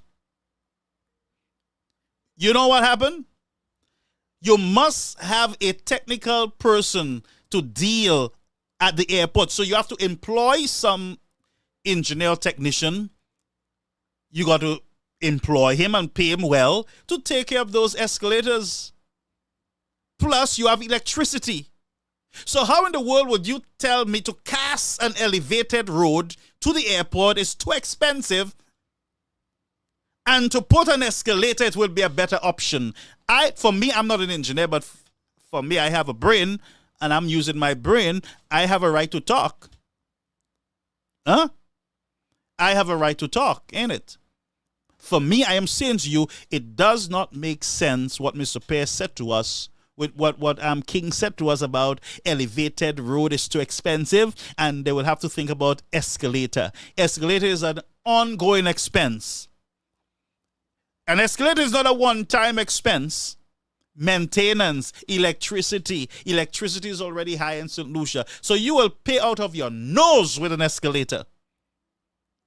Because why? It's moving, it's bringing people up to level 2. It's taking people from level 1 to level 2, and it's constantly moving, taking electricity, then it breaks down, then you pay thousands of dollars for repairs, and those things don't just break down once, They break down very often. They get jam. Often. Well, Philip Chappelle, he don't travel a lot, so he wouldn't know about them things. So let's take calls now. Let's not. We have a lot more to think, but let's not go there. Let's just take calls for the rest of the show, and then we'll close. All right? Let's take calls.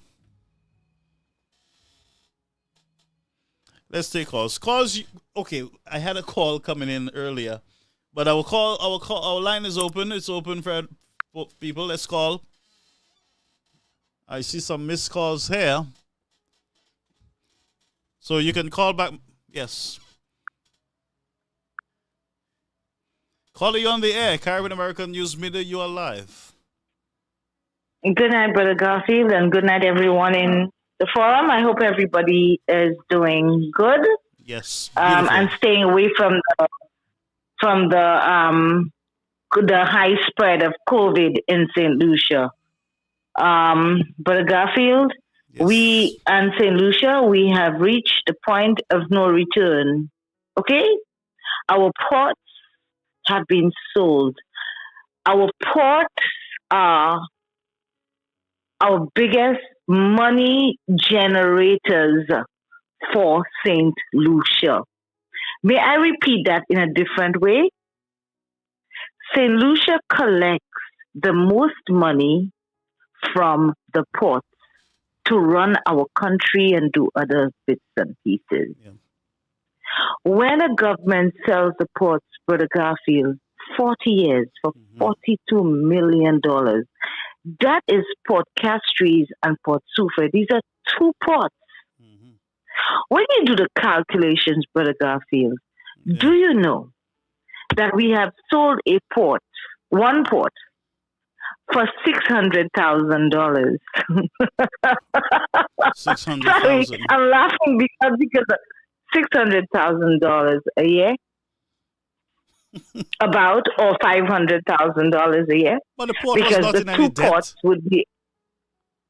No, I'm saying that the two ports, right? We have sold it at zombie prices or whatever people want to call it. Yep. Because when you do the math, $42 million divided by 40, right? That is about $1 million, right? Yep. Okay. $42 million divided by 40 is $1.03 million thereabout, or 1.3. Okay? $million. These are two ports, Port Soufrière and Castries. Divide that by 2. What's the figure, Brother Garfield? I didn't do the maths, Okay, so let's do the math. Just for a moment, so people can understand where I'm going with this. Talk to me. Our ports were sold, 2 ports, Castries and Soufrière, $42 million. Okay? These are 2 ports for 40 years. 40 divided by 42, 40 years, right? 42 divided by 40 is 1.3, 4, 5 to 20, 1.5, $1.5 million a year. So we're looking at 1 year. $1.5 million a year. Correct? Am I wrong or am I right? No, you're right. You're right. Now, these are 2 ports for 1.5 million. I'm trying to make sense to St. Lucians here, Yes. These are 2 ports for $1.5 million for the year. Yeah. St. Lucia collects over $1.5 million at Port Castries alone in 1 year. These are 2 ports being sold for $1.5 million a year. Divide that by 2, Brother Garfield. Divide 1.5 million by 2. That is about $750,000 and I'm giving proper figures because I have a math brain. $750,000 for the year for one port. Wow. Is Philip J. Pierre and his so-called government ministers okay in the head? Are these guys okay in the head? We make in excess of $1.5 million at Port Castries alone in 1 year. Yep. Wow. Let me tell you something. You see this foolishness that has gone down in St. Lucia? This has to stop. This has to be reversed. We are not a zombie island. We are not selling our ports of entry to foreigners for absolutely nothing in return. Yeah. We do not know as St. Lucians what the split is, Brother Garfield. Yeah.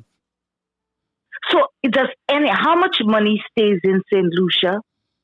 Because these people, whatever holdings, they are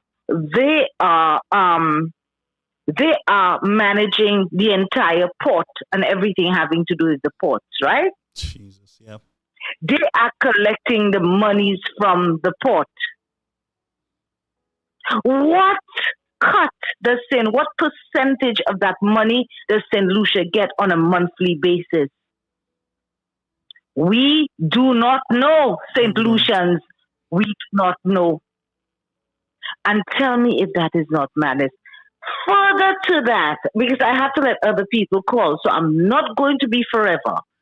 Further to that, we understanding there is a clause that Port View Fort is not to be developed. Well, I would run them fellas out of St. Lucia, yeah? And Kenny Anthony sits there. 40 years, Yeah. Port View Fort Yeah.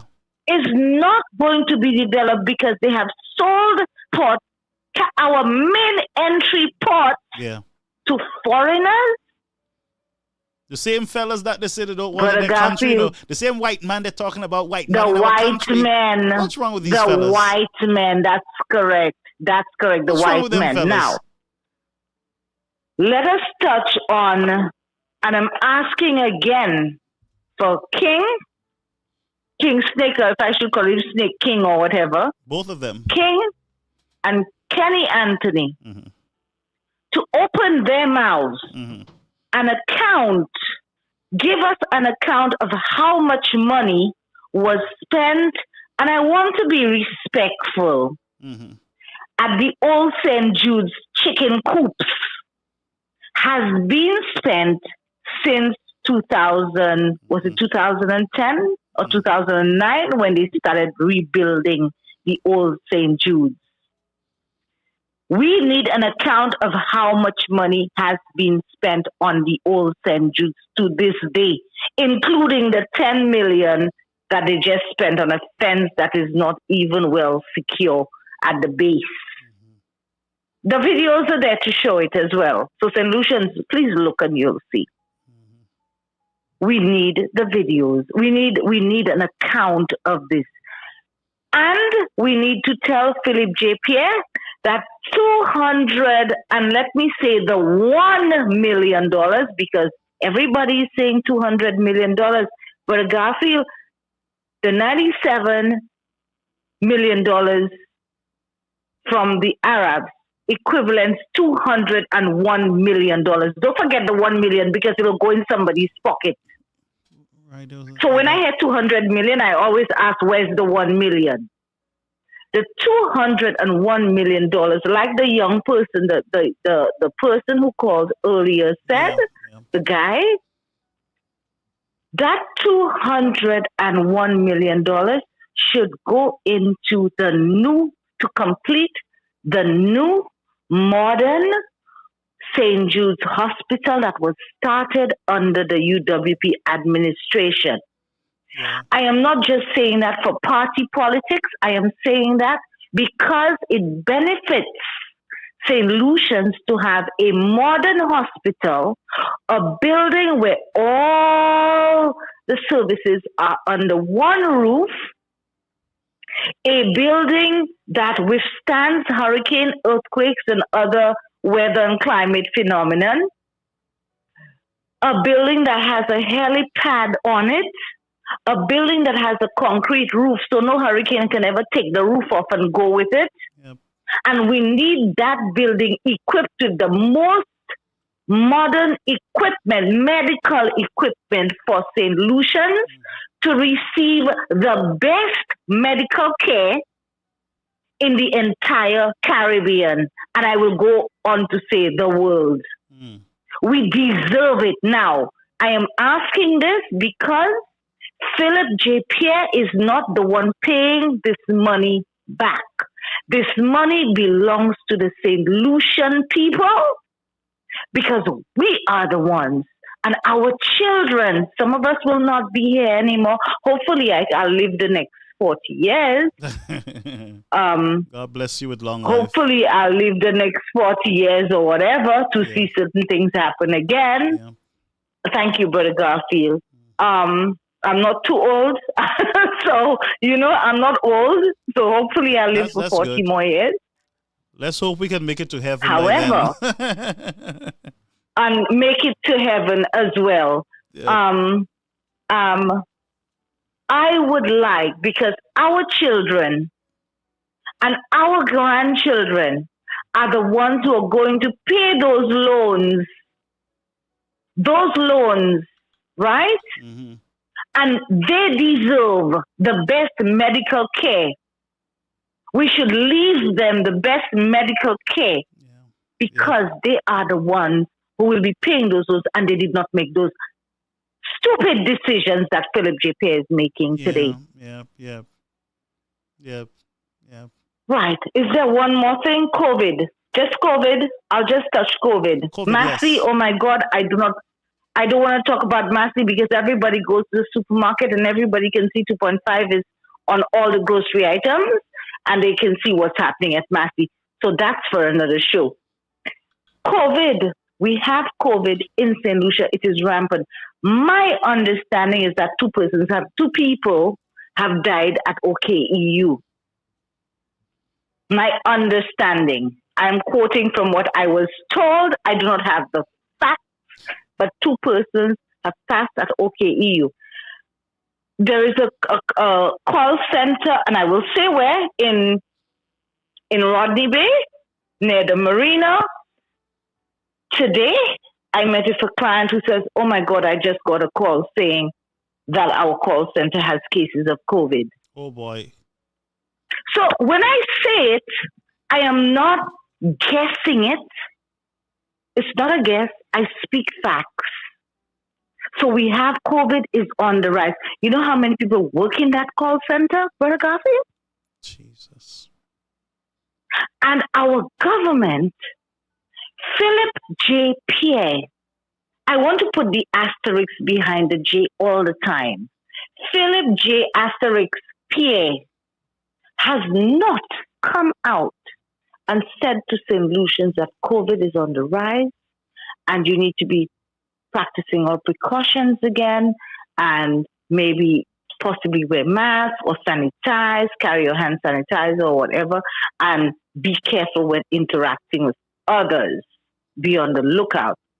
School is to be open in about a month's time, I think, September. In September. Yeah. And we are not being told by the Ministry of Education, the Ministry of Health, the Minister of Health, the Minister of Education, and the Prime Minister that COVID is on the rise in St. Lucia. What are these people doing?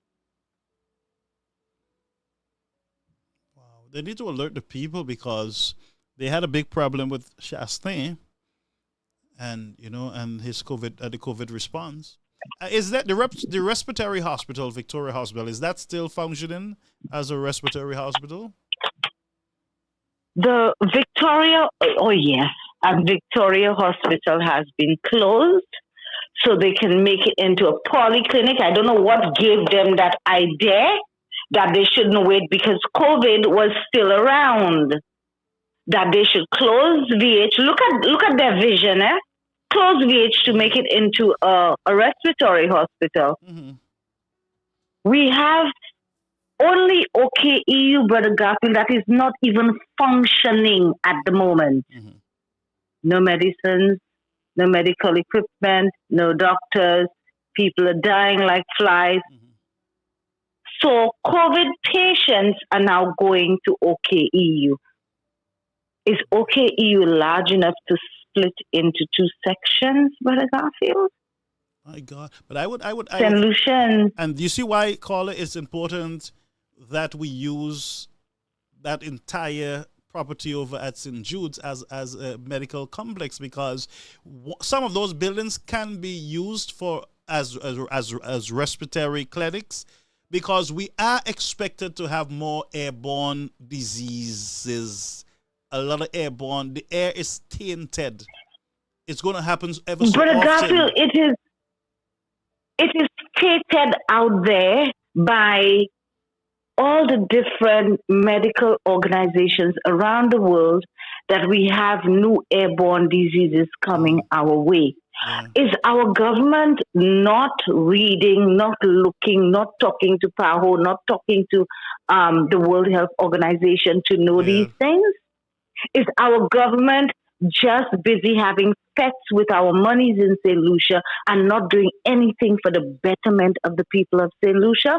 Is our government only taxing us half to death and giving us high prices of fuel, food, utilities, everything, everywhere you turn, the prices are sky high? Is that what our government is here to do? Brother Garfield, St. Lucians, again, I am calling on all of us, including me, A big stand story. up. A big story. Stand I up, must get apologize up, to and elderly let's people. go down to Castries and stomp our feet, march, Yeah. and show these people that St. Lucia belongs to us Yeah. and that they cannot take advantage of us the way they are. It belongs to us. They were voted in to do a job to take care of St. Lucians, not to take care of themselves whilst the masses suffer. We need to do it. We cannot not do it.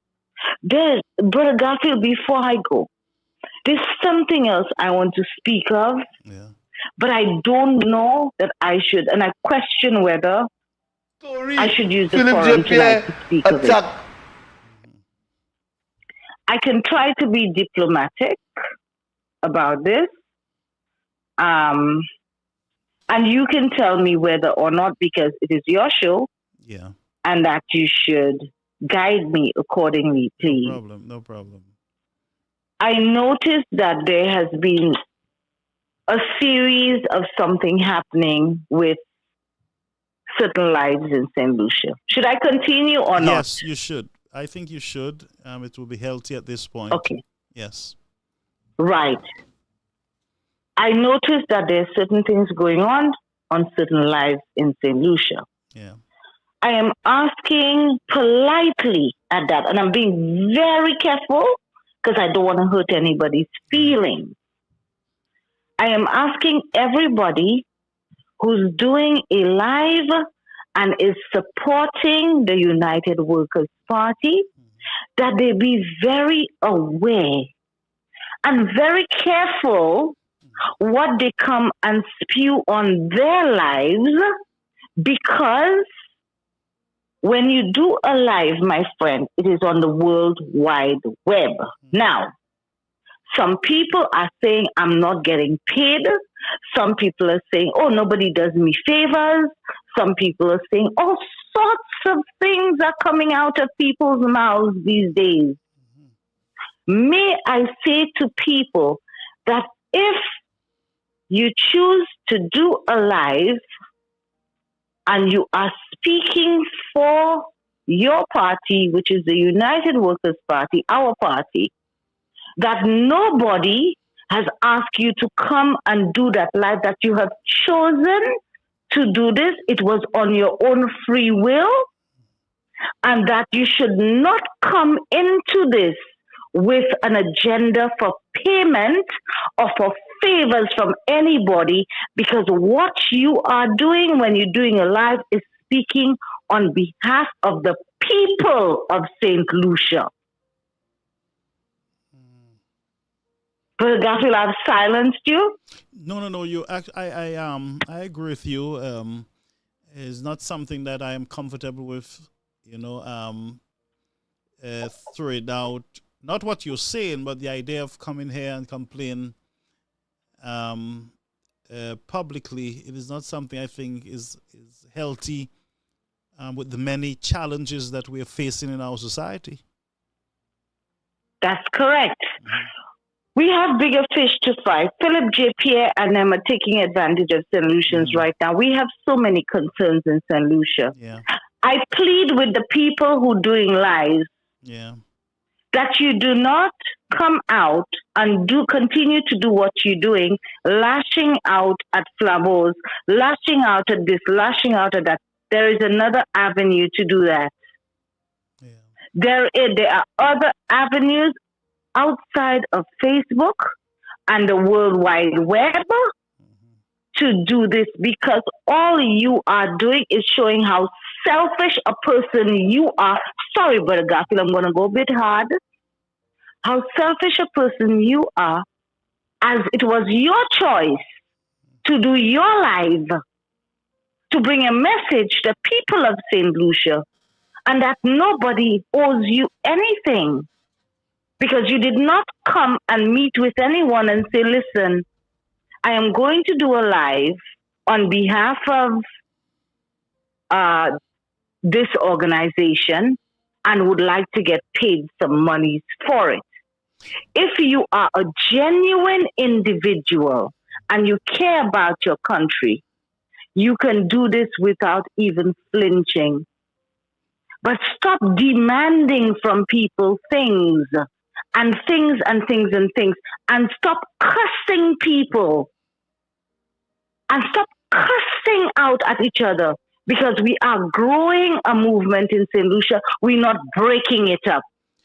You guys have no idea how much the SLP wants us to implode, and we don't want that. Let us, sorry, Brother Garfield, I was just saying, let us take our...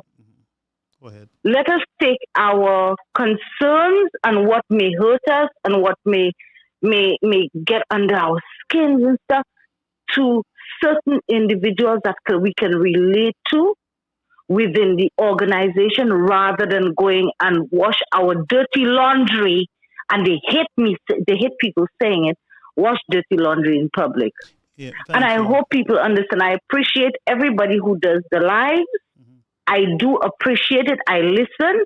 But when I see things beginning to implode, I need to make that statement. And it is for all of us, for the protection of all of us, for all of us, including those lovely people who are doing those lives. Yeah, and one thing I want to advise, some of them, I think, I want to encourage also the supporters is that I think even though some of us are not doing it for money, what you need to do is to at least sometimes send a good, kind word of encouragement or, support to the bloggers who are doing it, on their own terms and everything else. It is always good to say thank you. You see, Brother Garfield, and I understand that, and I'm sure you get a lot of thank yous, and I'm sure that the other people get a lot of thank yous. I am sure, because I've seen it on their lives. Okay. I am sure that they get support, like maybe a prayer, I'll pray for you, I'll this. Everything is not about money, though we need money to live. We live in an untimeful world too, People don't appreciate stuff, they don't appreciate the efforts of persons too. But your word of caution, I take it for me, and I'll be guided, accordingly, so that we can better. Yes, and I'm not knocking anybody. Yeah, I know that. I am just trying to explain to people that what you are doing is what you have chosen to do. I don't want to mention this fool's name on your show, but there's one man in particular who was doing a live, who had started doing lives and talking about UWP and all of a sudden was demanding money from the UWPs. He didn't get the money. He switched direction and went. But no one had asked him to start that live. In the same breath, what if the organization had to come and say, listen, when you're doing your lives, we're going to help you. But these are the directives that we're giving you. And this is what we want you to do on your lives. I wonder how they would feel. Because everybody free to say what they want. People shouting, cussing, shouting, demanding, quarreling on lives. Quarreling on lives. And they think that's acceptable. If you quarreling at me, you want me to sponsor you? You want me to support you quarreling? I am not into Roro. If we're talking about issues happening in St. Lucia, we're speaking of issues happening in this island. And we're speaking on and for and on behalf of all of us. Yes, appreciate that. Thank you so much. My friend. Yes, on that note, I need to say good night to everyone. And I repeat, I do not want to knock anybody on the head. I have been looking, I have been seeing, and I just felt that I should mention this. Appreciate it so much. Let's bring some order back in what we do, please. Okay, thank you so much. Thank you, my friend. And let's keep the flab of fire lit and burning. Keep the yellow. Thank you, Brother Yellow is the Garfield. code. Thank you. Caller, you on the air. I'm sorry about that. Yes, let me just get you back on the system. Thank you, caller. You're on. Yeah, I just wanted to bring up one more point, Brother Garfield. Yes, we're going to take one more call after you, and that's it. Thank you. Go ahead, caller. Yeah, but I'm going to be quick. What's the reason why I believe this government will be selling off different things at cheap prices and what happening, and you saying probably a zombie government is not what we already know, Brother Garfield. Is what we don't know, and there are little signs of the things that we don't know. For example, the British canceling our bananas, the French imposing travel advisory to their citizens, and all the different little strangleholds that the West is giving this government a hard time in terms of accessing funds to the West. So therefore, they maybe have to go to the East, the Far East, like Saudi Arabia, Africa, those countries. So I believe there's a bit of a hybrid warfare, and you should explain what is hybrid warfare to your viewers, basically. So I believe the West is strangling this government because of its policies and the foreign policies who they align themselves with. So they're basically not seen as friends of the West. I mean, in Europe, Canada, those different countries that's the first world countries of the West. But yeah, I thank you. Yes, appreciate the caller. Thank you so much. Thank you very much. We're going to take one more call, and that's going to be it for the night. One more call. I saw that call coming in, and we missed it. Let's answer this. Caribbean American News Media, caller, you on the air. Mr. Barbuda. Good night, the Garfield Sobers. Yes, sir. Right here watching you. I'll be short. I'll be short because you said everything. Although I didn't hear the whole program, the lady said everything, and the gentleman just topped it up with the whipped cream and cherry. Garfield, talk to me. Are my people bright people or stupid people? I'll answer the question. Yes. My people are just my people are just stupid people. You think so? Period. Go ahead. I think so. Period. Gabriel, I lie in his bed, listening to you, listening to everybody talking, everybody every day. And the nonsense that goes on in the country, and the SPP has supporters. The very fact they haven't one supporters, but they have thousands of supporters. What does that tell you, sir? What does that tell you, sir? They don't have one supporter, They have thousands of supporters. both home and abroad, you know. Yeah. Both home and abroad, you know. My God, we have too many talk shows in St. Lucia, man. We have too many talk shows in St. Lucia, man. Too many. You think so? Over here, if I think so, over here doesn't have one talk show. You know what I tell you? Yes. Over here doesn't have one talk show. Not one. Wow. We gotta send you know why? We gotta send some of our folks over there then. No. They're gonna action for them.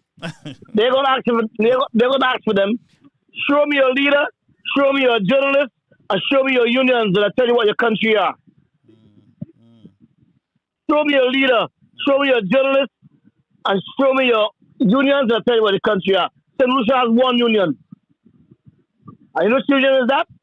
The NWU, the National Workers Union. The rest is thrown overboard. Thrown overboard, man. All the rest is thrown overboard. All of them. Oh. Because over here, when the politicians over here, the government over there walks on needles. No matter which party that's in power, they walk on needles, Garfield. Garfield, they walk on needles. Before you can say Jack Robinson, the country closed down. No foreigner gets involved in the politics, Garfield. But St. Lucia was once like that. I don't know what happened. You know, there's so much happening, and I mean, where are the concerned citizens and where are the organizations, the watchdog organizations? But let's just show you how much. What kind of? They show you exactly what kind of people are. We sell our country for 30 pieces of silver. You can let a man, you can lease a man your port to get $650,000 a year. Huh? Yeah, well, $650,000 a year. Yeah, man, we got to look at the deal. For We got to see the deal. Yeah. For 40 years, and the man say don't touch your port. You say dictating to you. Yeah, that's out of place. You can't tell me don't touch you. You let with your Frederick come plastic at you every night, all of y'all, and y'all get the memo yet. St. Lucia just are stupid people. You have to say, you have to on the radio, you have to give us say. And they've been stupid for a long, long time. Since the days of since Kenyan entered politics in St. Lucia. Since he killed Guyana. He bring that technique from Guyana to St. Lucia. Let me tell you something, Pierre. Because the two of them enter politics together. You don't have to do nothing for these people, and you go win. Do all kind of nonsense, and you go win. No development, nothing. That's what they like. And none of the members, none of those guys that came out during that era with Kenny has done anything for the constituency. Yeah. Check it out. All are slums. All. Good. But every day, as I said just now, the mere fact that these guys have what a supporter, you know. Garfield, I am not an SLP, I am not a UWP. Who makes I know this bad listen to this, all this bullshit that's going on there? And you tell me you have supporters? You are the governing party? Huh? You're not gullible? They're not only stupid, they're also gullible. I come back to Proverbs again, Garfield. You know the better than me, Garfield. You the preacher man, you the pastor. St. Lucia are just a stupid people. Period, man. Come on, man. These people get me sick, man. You think what's going down there in St. Lucia? Anything that's going down there, stand a chance over here? Are you mad? You mad? Those politicians that Cabot will not walk the streets in Bermuda, they will leave the country. They will take the first flight out early morning. I ask you, I'm telling you. Garfield, do you have any friends over here? No. Garfield? No. Not that I can. You are in. Yeah. Okay. No. I don't think so. No. Ask anybody, man. Ask anybody, man. Anybody what's going on over here, man. Yeah. They don't need no talk shows. They don't need no talk shows over here. They take the bull by the horn. Yeah. And when they what you want, that's it. When the union and when the government and the union clashes, yeah. You know who's the winner? Do you know who's the winner? Do you know who's always the winner? Talk to me. The union always win. The government never ever win. They're always the loser. No matter which party is in power. The government is the loser. You can take that one and put it in any bank you like. Take it on Wall Street. Take it on Wall Street. Yeah. These guys like solutions lose millions and millions of dollars. Challenge the name of Cabot. Yeah. Challenge the name of Cabot. The list goes on and on and on and on and on. Yeah. But St. Lucia has a lot of St. Lucia has a lot of smart people. That's what I can tell you. They have a lot of smart, intelligent people, but there are some people who are so into party that they just can't see. Those are people that want their 30 pieces of silver. Yeah. Those are the people that want their 30 pieces of silver. What property what? Those are people that for themselves.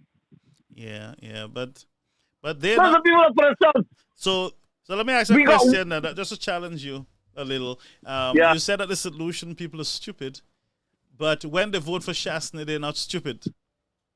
No, they're not. No. So it means that they're not stupid then. They just because when you vote for that man, know that. But even during the Compton days, Compton will take solution 3 steps.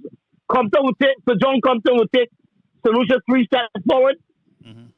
They come back to SFP. SFP takes it back 20 steps backward. Backward. Yeah, well, we look. Look at the great Nancy. Nancy was talking about the 3 houses, and you want to talk about it. The houses in Dennery. Yeah. In Dennery. You building plywood houses for people in this day and age. Not only in this day and age. No toilet, no bathroom, no nothing. People are going to bus and say, "Are you really serious? Yeah, are you serious?" Yeah, it's ridiculous. It's ridiculous. And you don't necessarily shouting, "Awoosh." Yeah. Are you really? Don't look at the class of the man, the great man, Salah Michael Shastney. Well, St. Lucians love their party, you know. I mean, they love their party. The SLP love their party. They love their party. UWP love their party. And I was an SLP too. I was an SLP back in the day. Also, I got to watch you, man. No. You got to watch me. Okay. When I see that horrible man came in there, Kenny Anthony, I said, no, boy. You see, he's definitely not good. He's worse. So it means that you were stupid too at once. I never would. Listen to me. I was a totally lying with my family. Those are the days you're totally lying with your family. Got me to follow me? I got you. Those are the days you're totally lying with your family. But when I became a man, I said, no. I ain't gonna follow them. Yeah. I do my own thinking myself. Yeah. By the way, did you read my article this week? Anytime you see article says the communist SLP Mongoose gang zombie government. That's me. Yeah, man, the Mongoose That's government. What they are. Yeah, I kind of like it, you know, but the stupid one, you know, yeah, that one is a little hard, you know, because there are a lot of smart solutions and, you know. Because y'all be fooling solutions and selling solutions for years that is smart. Yeah. And every day they're showing the stupidity. And every day somebody got to tell them the truth. Okay. A country full of oxymores. Yes. One put another way for you. One put another way for you. A country full of oxymores. You remember oxymore? No. And the thing is that they got supporters living in diaspora, Europe, Canada, America, and even the bullshit that they say on calling the airwaves. You want them to live under a rock. You want them to live under a rock. Gabriel. The last time was a solution. I think it was 2020, I think it was. And I saw those beautiful roads that the great man built. I said, by God, look at these roads. Look at this, look at that. I said, wow. Everything this man touched is above international standard. Everything Sir Alan Michael Shafi touches is above international standard. That I can agree on. That I can agree on, yes. He's second to, he takes second to none. So you think there'll be a choice? You think if Pierre was in Bermuda, Pierre would say going back to that old hospital? I'll tell you something. If Pierre was in Bermuda, Pierre would never dream of going back to that old hospital. He would never dream it. Garfield. Yeah. That would not be in his mind. That would be last in his mind. Yeah. All hell would have break loose. Long time. Well, what I can tell you is that the people of St. Lucia, they are standing up. They are speaking up. They are engaged at this point. Oh, yeah, they are very much engaged now. And we want to keep it at that, yes. And that's why we encourage people to get involved in the discussions, get involved in the development of your country. You got to speak up. You got to get involved. You can't, just sit by. So, Garfield, one more point. I know you look tired. You look busted, man. I know you was doing this. I know what you was doing yesterday, but you look busted. All day today, I was just back and forth, and I got a lot of calls today that I was dealing with. So you're old man. You think that you're the old man? That's why you have to go easy on me, You're old man, Yes, that's right. I'm getting you're the old man now. You're boy. You're spring chick. Yeah. Let me tell you something. Talk to me. The masses of St. Lucia say they want a new hospital. Mm-hmm. A man left Saudi Arabia. Mm-hmm. Yes, he's the tenth of the money. And the man saying to you that all hospital is the better hospital. What kind of bullshit are you in there? Well, we don't know. We have children viewing to younger folks. So, but what I'm saying is that there is no evidence that the guy said anything like that. We heard the Prime Minister saying that he said it. Because I agree with you. Because the mongoose guy in Zombie government, the Communist Party, they are compulsive liars. They can't help it. They cannot make a sentence without lying. Yeah. I told a guy yesterday. I was at church and I texted this guy, and this guy was at church too. And I asked him if he heard Nancy about the houses in Dennery. He said to me, the guy in church, the guy is more Christian than me. The guy said to me, Nancy lying. Nancy lying.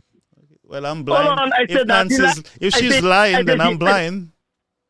I said she lying. Okay, it's okay. What did she lie about? Yeah. What did she say that's a lie?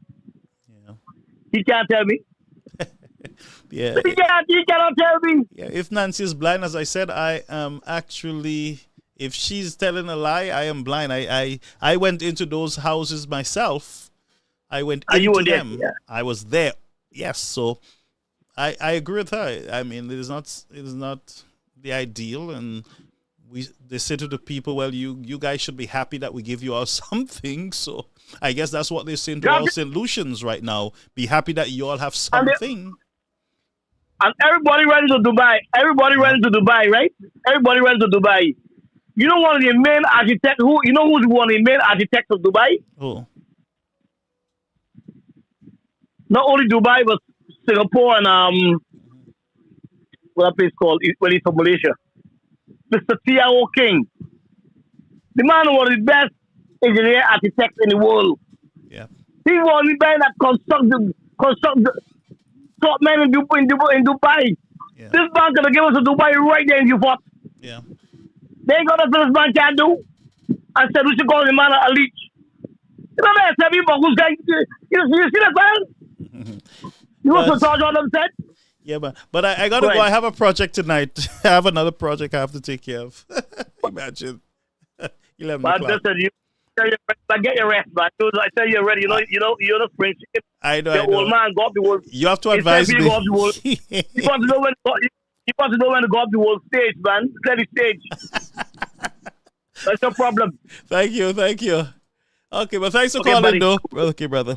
So that was Mr. Bermuda, and I would say that St. Lucians are smart, they're bright, intelligent, you know, and that's what it is. Mr. Bermuda has his opinion, and it does not mean that it's a fact that the people there are stupid, I believe.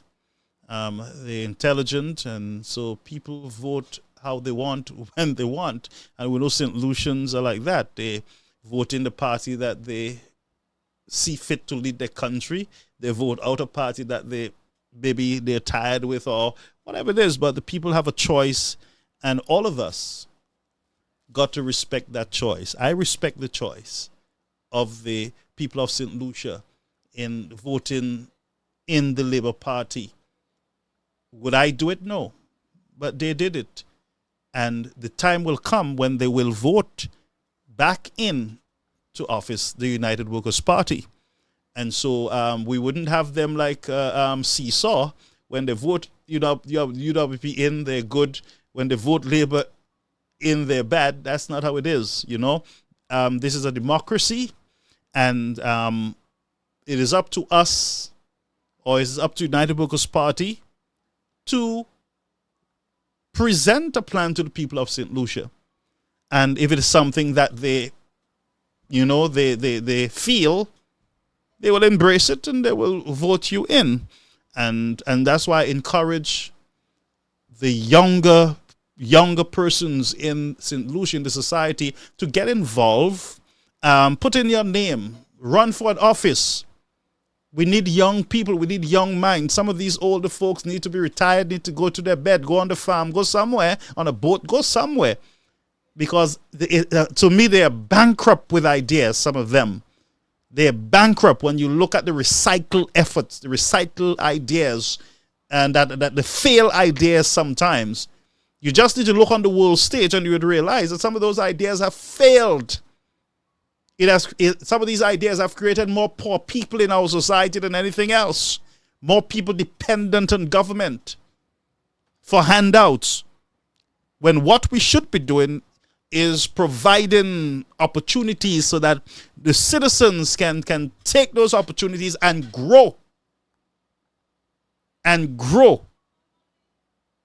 Not everybody can own a business. No. Matter of fact, some people should not be in any business because they're too aggressive. They have no manners. They don't know how to talk to people. So to have somebody like that in business, they sell you rotten chicken. They cuss you when you bring back the chicken. So some people, clearly, certain fields are not for them. But I'm saying we should be able to provide opportunities for people to develop, for people to grow, for people to not be so dependent on politicians. And when we do that, half of those politicians will know their place. When you don't have to beg them for $500 or $2, or you don't have to beg them for anything, you think they're going to like you? Maybe that's why there is no opportunities in the country. Maybe that's why, But folks, I'm gonna go now.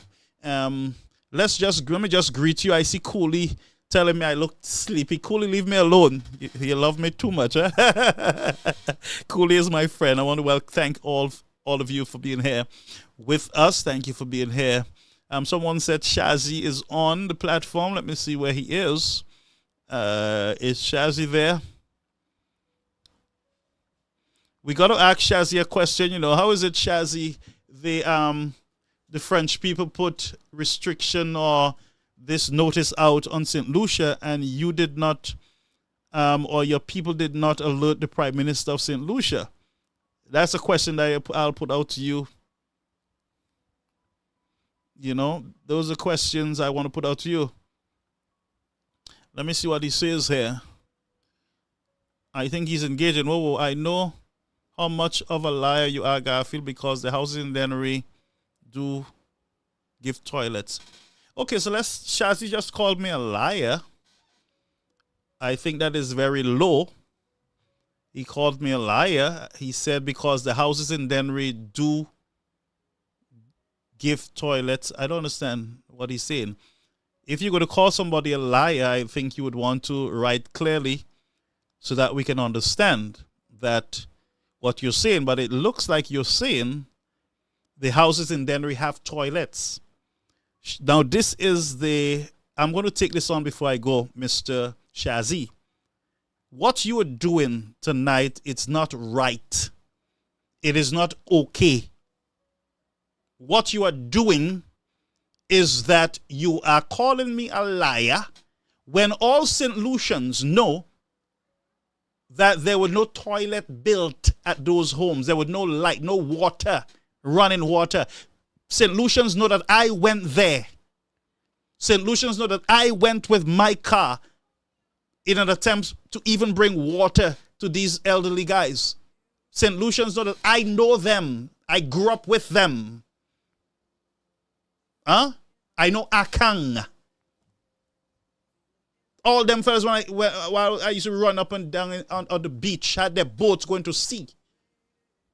My stepfather had 3 boats on the ocean there, so don't come here and call nobody liar. I have pictures. I went into the houses. I spoke to them, and that's the deceitfulness. That's the nastiness that we do in St. Lucia. If you want to sit to a Shazi that they installed toilets yesterday or last month, it is fine to do that. But there were no toilets for these men. None.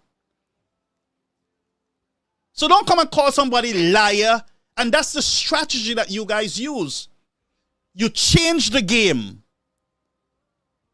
And you know you're changing the goalposts. So you're playing with words. You're playing with events. You're playing. And by the way, this is not right. And I got to call you out, brother. This is sheer evil. It is just not right. It is nastiness, I would call it, in politics. If you want to educate us, if you want to inform us, then you can say, Shazi, that, oh, we installed toilets last week. That would be different. But you're acting like these fellas had toilets in Dennery to go and use a bathroom.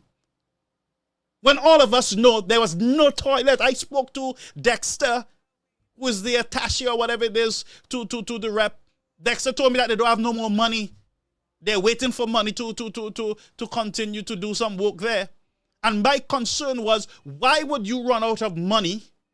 Why would you run out of money on 3 little buildings when the main things that you need is a little water, a little toilet for them? Why? Were you going to give them bags? Did you all give them bags or buckets? No, you didn't even give them bags or buckets. So don't come here and make us look like we're a bunch of idiots spreading lies. That's what you guys do. And the same thing you did to Mr. Shastner. You all call him liar. You all call him all on him. Just correct us. Tell us. Just say, yes, man, we put up some toilets last week. And we'll be okay with that. I, for one, will stop. Because I'm advocating so that they can have toilets and running waters. That's all I'm doing. I'm not trying to shame you or the government. You understand what I'm saying? So not everybody is like some of you, who all you want to do is Shasta's a thief, Shasta's a volley. That's all you want to do. I'm not here for that. I am here to ensure that these 3 homes have a toilet, even though it's 1. And I even said to them that they could have gotten portable toilets, temporary toilets there for the fellas, until you can put permanent ones. Would that not make sense? And that's why the country goes nowhere. Because people like Shazi would come, and I don't know him, and call people liar, maybe because they went and they put 2 toilets recently. Tell us that. Tell us that, but don't come and tell people nonsense about lying.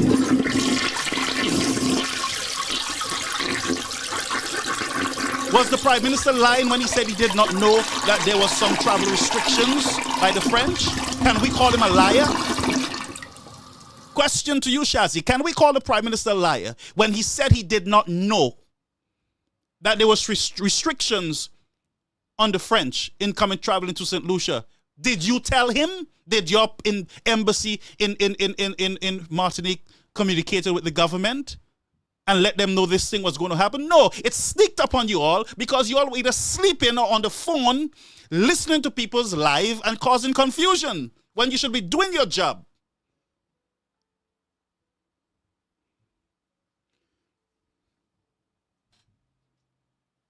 Disrespectful. And I'm going to get off the air now, but that's disrespectful. As I said, if you're really in for country first, or you're in for the development of your country, then you would have come here and you would sit to us, no, we installed some toilets last week. But you wouldn't come and call us liars. And that hurt me. That got me really upset because you can't do that. I have the pictures. I went there myself. Damn it, man. I went there myself. I saw the condition. I spoke to the fellas. So don't do that. Parfait nous saga, sir. Parfait nous bêtis saga, sir. We can have good, clean conversations. Mais pas jouer avec nous, man. Parfait bêtis avec nous. Gasa, honestly, magie ou fait là? Ou fait moi magie là, gasa? Ma kote ça.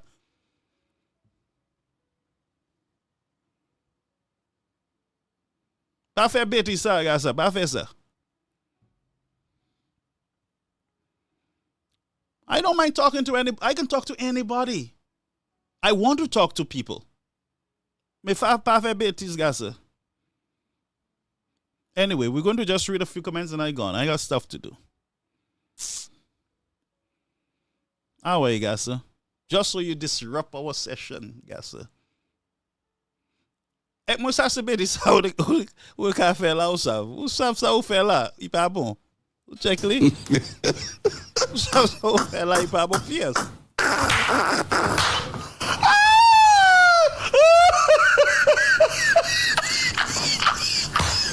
Iko we ou chazi sa, Gassa?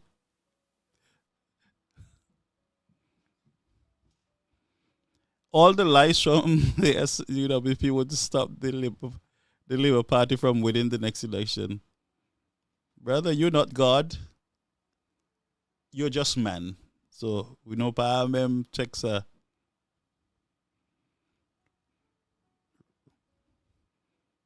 actually know who this red wine is, so I'm not even going to take you on. I don't take you on. I'm not going to take you on.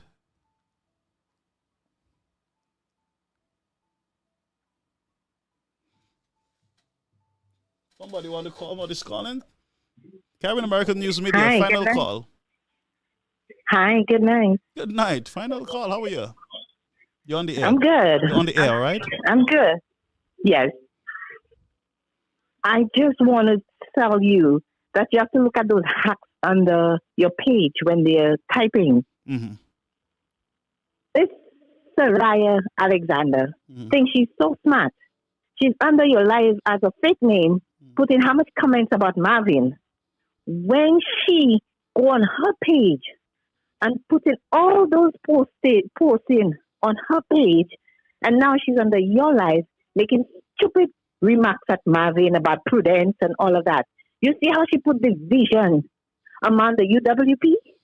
Yeah, well, this woman needs to stop her nonsense. Well, what I can say is that, right, UWP need to stay focused and don't be distracted. Soraya, she has her job that she's doing, and that is to distract UWP or to do what she's doing, oppose or, do what she's doing. Just like we have the right to do it, she has the right to do it. But we also must be able to stay focused. Right? And the focus is that we got to keep on the issues that are affecting our poor families in the society. You understand what I'm saying? Exactly. But that's what Marvin is doing. But she's trying to put fire under him and prick him. This is ridiculous. This woman needs to stop. Marvin is doing a better job than her. Yeah, Marvin is looking for people that doesn't even want to vote. And he's encouraging people to go to vote for the benefit of all solution people. He's looking out for solution people. But this woman is just antagonizing the man like this. This is insane. She needs to stop. If she wants to come and say something about Marvin, she should put her real name and stop putting fake names. She's trying to put confusion and division between Prudent and Marvin and Maneuver Ward. This is ridiculous. This woman needs to stop. Yeah, well, you know what? we got to remain focused because I've been the target of a lot of people, but what I try to do is to stay focused. And my encouragement to Charles is to stay focused. You know, don't be derailed and sidetracked. All of us need to stay focused. And the good thing about this is that we're in a democracy where both sides have a right to speak. But what we cannot do is to make people's life miserable deliberately. We cannot just scandalize people or say things that are not true about people. I'll tell you, with free speech, freedom of speech comes responsibility. We have responsibility to protect each other. Yes, sometimes we slip and we say things about people, blah, blah, blah, things that sometimes you're sorry about.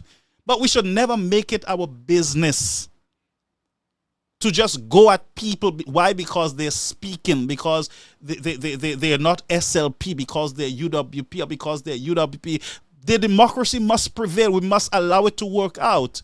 Each citizen has a voice. But as I said, we should not go around disrespecting anybody. We should just not be going at people. If somebody's not troubling you, don't bother them. Right. And that's our problem. Some want to talk. They don't want this one to talk, but they want to talk alone. They don't want this one to be on Facebook. They want this other one. Everybody is welcome. There's enough space. But we got to be respectful. Right. Right. That's all I'm saying. Manner. Yeah, that's what I'm saying. Yes. And that's why I don't really go at people anymore like that. I don't really, because, I mean, there's so much pressing issues in our society. Look at our hospital. People are going for basic procedure and they're dying. They're being butchered. I have a friend butchered. Exactly. Right. We have to focus on those things. Look at what electricity charges. People are just skyrocketing. Look at our food prices. Look at our roads. Exactly. That's what we have to focus on. That's what we have to focus on. Marvin, we have to focus on what's going on in the country right now. People are suffering. People are hungry. People are dying. People are starving. Come on. Right. So all I can say is let's stay united. I would say to the UWPs, stay united. And I would say to the SLP, you lead the country. You're the government. You focus on building the nation and making life better for the citizens. Allow people to speak. Even government ministers, I see, I'm trying to insult people, call people names. You are elected to lead the country. The UWP have enough. The UWP have enough time to. The UWP, you guys put them in a position. They have time on their hand. But you are given a task to lead the nation. So I am saying, lead the nation. Lead the nation. There's a lot that needs to be done in this country. Look, the Piton. Why you guys can't go to the house and put laws in place to protect the Piton? Why don't you look at the nation? Look at the prison. There are innocent people up there sitting, rotting in jail. Their names have not been called. Nurses are just migrating from St. Lucia. Enough issues for the Labour Party to focus on. Exactly. These are serious times, caller. And another thing I want to say to the St. Lucian people, when they start that hospital, they should protest and prevent that from happening. Prevent that from happening. Yeah. They need to protest. St. Lucians need to take an example from the people, the French people. When the French people don't get their way, they protest. They shut down the country and they protest. Yeah. St. Lucians need to follow suit. Yeah, but we need more, honestly. We need to focus on nation building, putting a better foundation for our future generation if Christ don't come. That is not happening. We are focused on eating each other, cussing each other, you scarcely hear people really discussing real issues. Yes. You scarcely hear it, you know. Look at St. Jude, the government goes and they want to use these old buildings. If you have $200 million, would you not finish your bigger building? And then you use the leftovers and do something, a respiratory clinic and other outpatient clinics in those other small buildings. It would be the ideal. St. Jude is the ideal medical complex. That can be the wonder of the Caribbean if governments would just have the vision and use all the buildings. Stop the politicking now. Exactly. Use the new and exactly. use the old. St. Lucian, we are heading into an age of advanced technology in the medical field. You have the structures already. You have spent the money. That 200 million can complete the entire St. Jude complex. Exactly. From dental Pastor to medical to all sorts of things can happen there. To labs. Exactly. But the SLP people are not seeing that. Oh my God. Anyway, my friend, I'm so happy that you called. Thank you so much. You sound like the first time caller. Thank you. Is your first time calling? Yes. First time caller. What? You better keep calling, man. Okay, no problem. Thank All you. right. But Marvin will be Good okay, night. man. He's good for himself, yeah. Okay, he's strong. Yes, man, he's strong. Don't worry. Yeah, man. So, folks, we're going to go, but I'm happy that we had a few persons from the SLP here tonight. But what I don't like, as I said, is the disrespect. The whole idea calling a man a liar when you know there was no toilets at Papa Pierce. Okay, let me see. Nigel saying it's a vote that wins elections. That's right. Vote people. People are votes. And I agree with that. We got to respect those votes, respect people, because, I mean, you affect one person and they can convince the entire family not to vote. Those are vote lost. So that's why I'm saying we got to try to bring some civility to the discussion.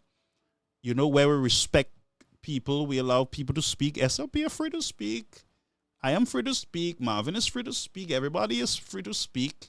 Some of us are not as polished as everybody, but some of us are not aggressive as some are calm, some, you know, we got to let people be. It helps. We need all voices in the development of the nation, but we cannot be disruptors. We should not. We should aid. And for those older persons who are doing foolishness with themselves, stop it. We have a nation, we have a country to build, and we are way behind on schedule. Yes, the hospital should not be distracting us at this point. We should be focusing on something else. The airport should not be distracting us. The Millennium Highway should not be a distraction at this point. All those things should have been completed. So that we can focus on other things, bringing factories and inviting other, production in the country, so that we would not be depending 100% on tourism. Or SNS to pay our people $200 a week or whatever they pay them. Good jobs. That is sustainable. All right. So there you have it. So let me just see. Reverend, I have some work to do. I have to go, and I have a counseling session later on. Red Wine say get rid of Shastney and Guy if you all want to win. No, we don't need to do that. These Shastney and Guy, they're very valuable to the United Workers' Party. And, again, people have their opinion, and that's their opinion. But for the United Workers' Party, they're 100% behind Mr. Shastney and Mr. Guy Joseph. I'll tell you the truth. For me, I love Mr. Joseph, not because he's a member of our church, but I love Mr. Guy Joseph. He's a good man, loves his country, and he's a hard worker. He's not lazy. And I can say that, about him. I've had conversations with him, and, until somebody can bring a piece of paper or show me where he's a thief, where he took this, then fine. Until then, it's speculation. And I'm not going to condemn a man based on speculation. That wouldn't be right, ain't it? I wouldn't want nobody to do me that. Because the good Bible says, do unto others as you would have them to do unto you. If, for instance, I just call Shazzy thief, volley, Shazzy say a volley. If I just sit here and say that, Shazzy is a volley, and I keep saying that Shazzy is a volley. Yes, Shazzy, let's say, for instance, Shazzy, you hear people saying, Shazzy is owing Mr. Shastney money. Let's say that's the case. Well, I don't know that, but it's being said, right? So I'm not going to be repeating something that I really don't know about. And that's why I realize that we do in this country. We keep calling people names and names and names. Sometimes you don't even know those people. Sometimes those people are your own family. Huh? Sometimes in the past, these people have been good to your own family. Yes. I can never forget when I used to work in St. Lucia, there was a young girl who was climbing the stairs at the government building. And she passed me straight and she was rude to me. And she went up the steps with a speed and she was rude. And brethren, on my way up, you know what happened to that girl? She fell in my arms. Subsickness took her and she fell and I was right there. Right there. Now, let's say all these years have passed. That girl can come right now and be cussing me off, all kind of calling me volley, all kind of names, not realizing that I am the one who really saved her.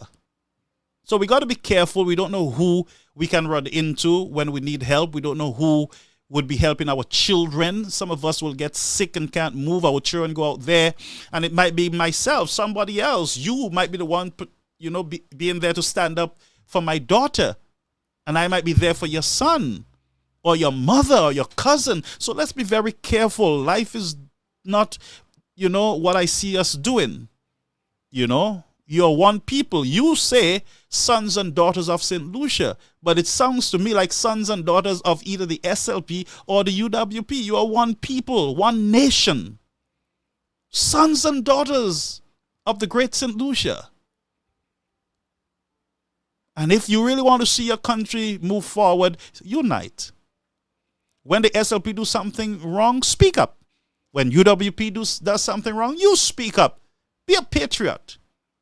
Be a St. Lucian. Be proud of who you are. And stop with all this mape nonsense. Make us look childish. All right?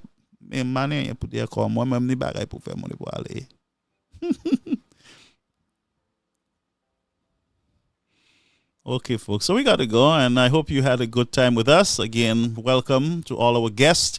I consider those SLP folks who were here our guests, and so we're happy that you came here with us tonight. And what I want you to do when you come, let's respect each other, respect the flower, because this is their platform, really.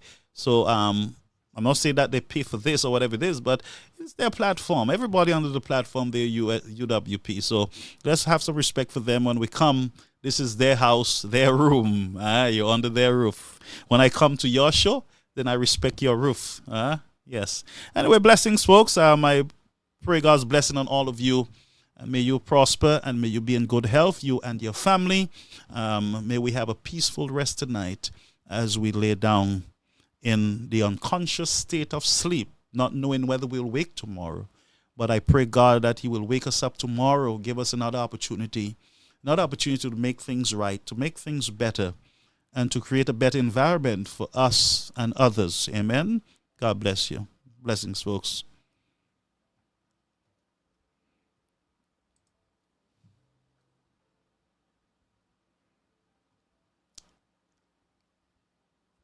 Where's my favorite Philip Jippe? My favorite Philip Jippe clip. Big story. A big story. I must apologize to elderly people. A big story. Philip Jippe attacked elderly people and tell. A big story. A big story. I must apologize to elderly people. A big story. Philip Jippe attacked elderly people and tell. A big story. A big story. I must apologize to elderly people. A big story. Philip Jippe attacked elderly people and tell. A big story. A big story. I must apologize to elderly people. A big story. Philip Jippe attacked elderly people and tell. A big story. A big story. I must apologize to elderly people. A big story. Philip Jippe attacked elderly people and tell. A big story. A big story. I must apologize to elderly people. A big story. Philip J. Pierre attacked elderly people and tell. Good night, folks. Wise Mayor.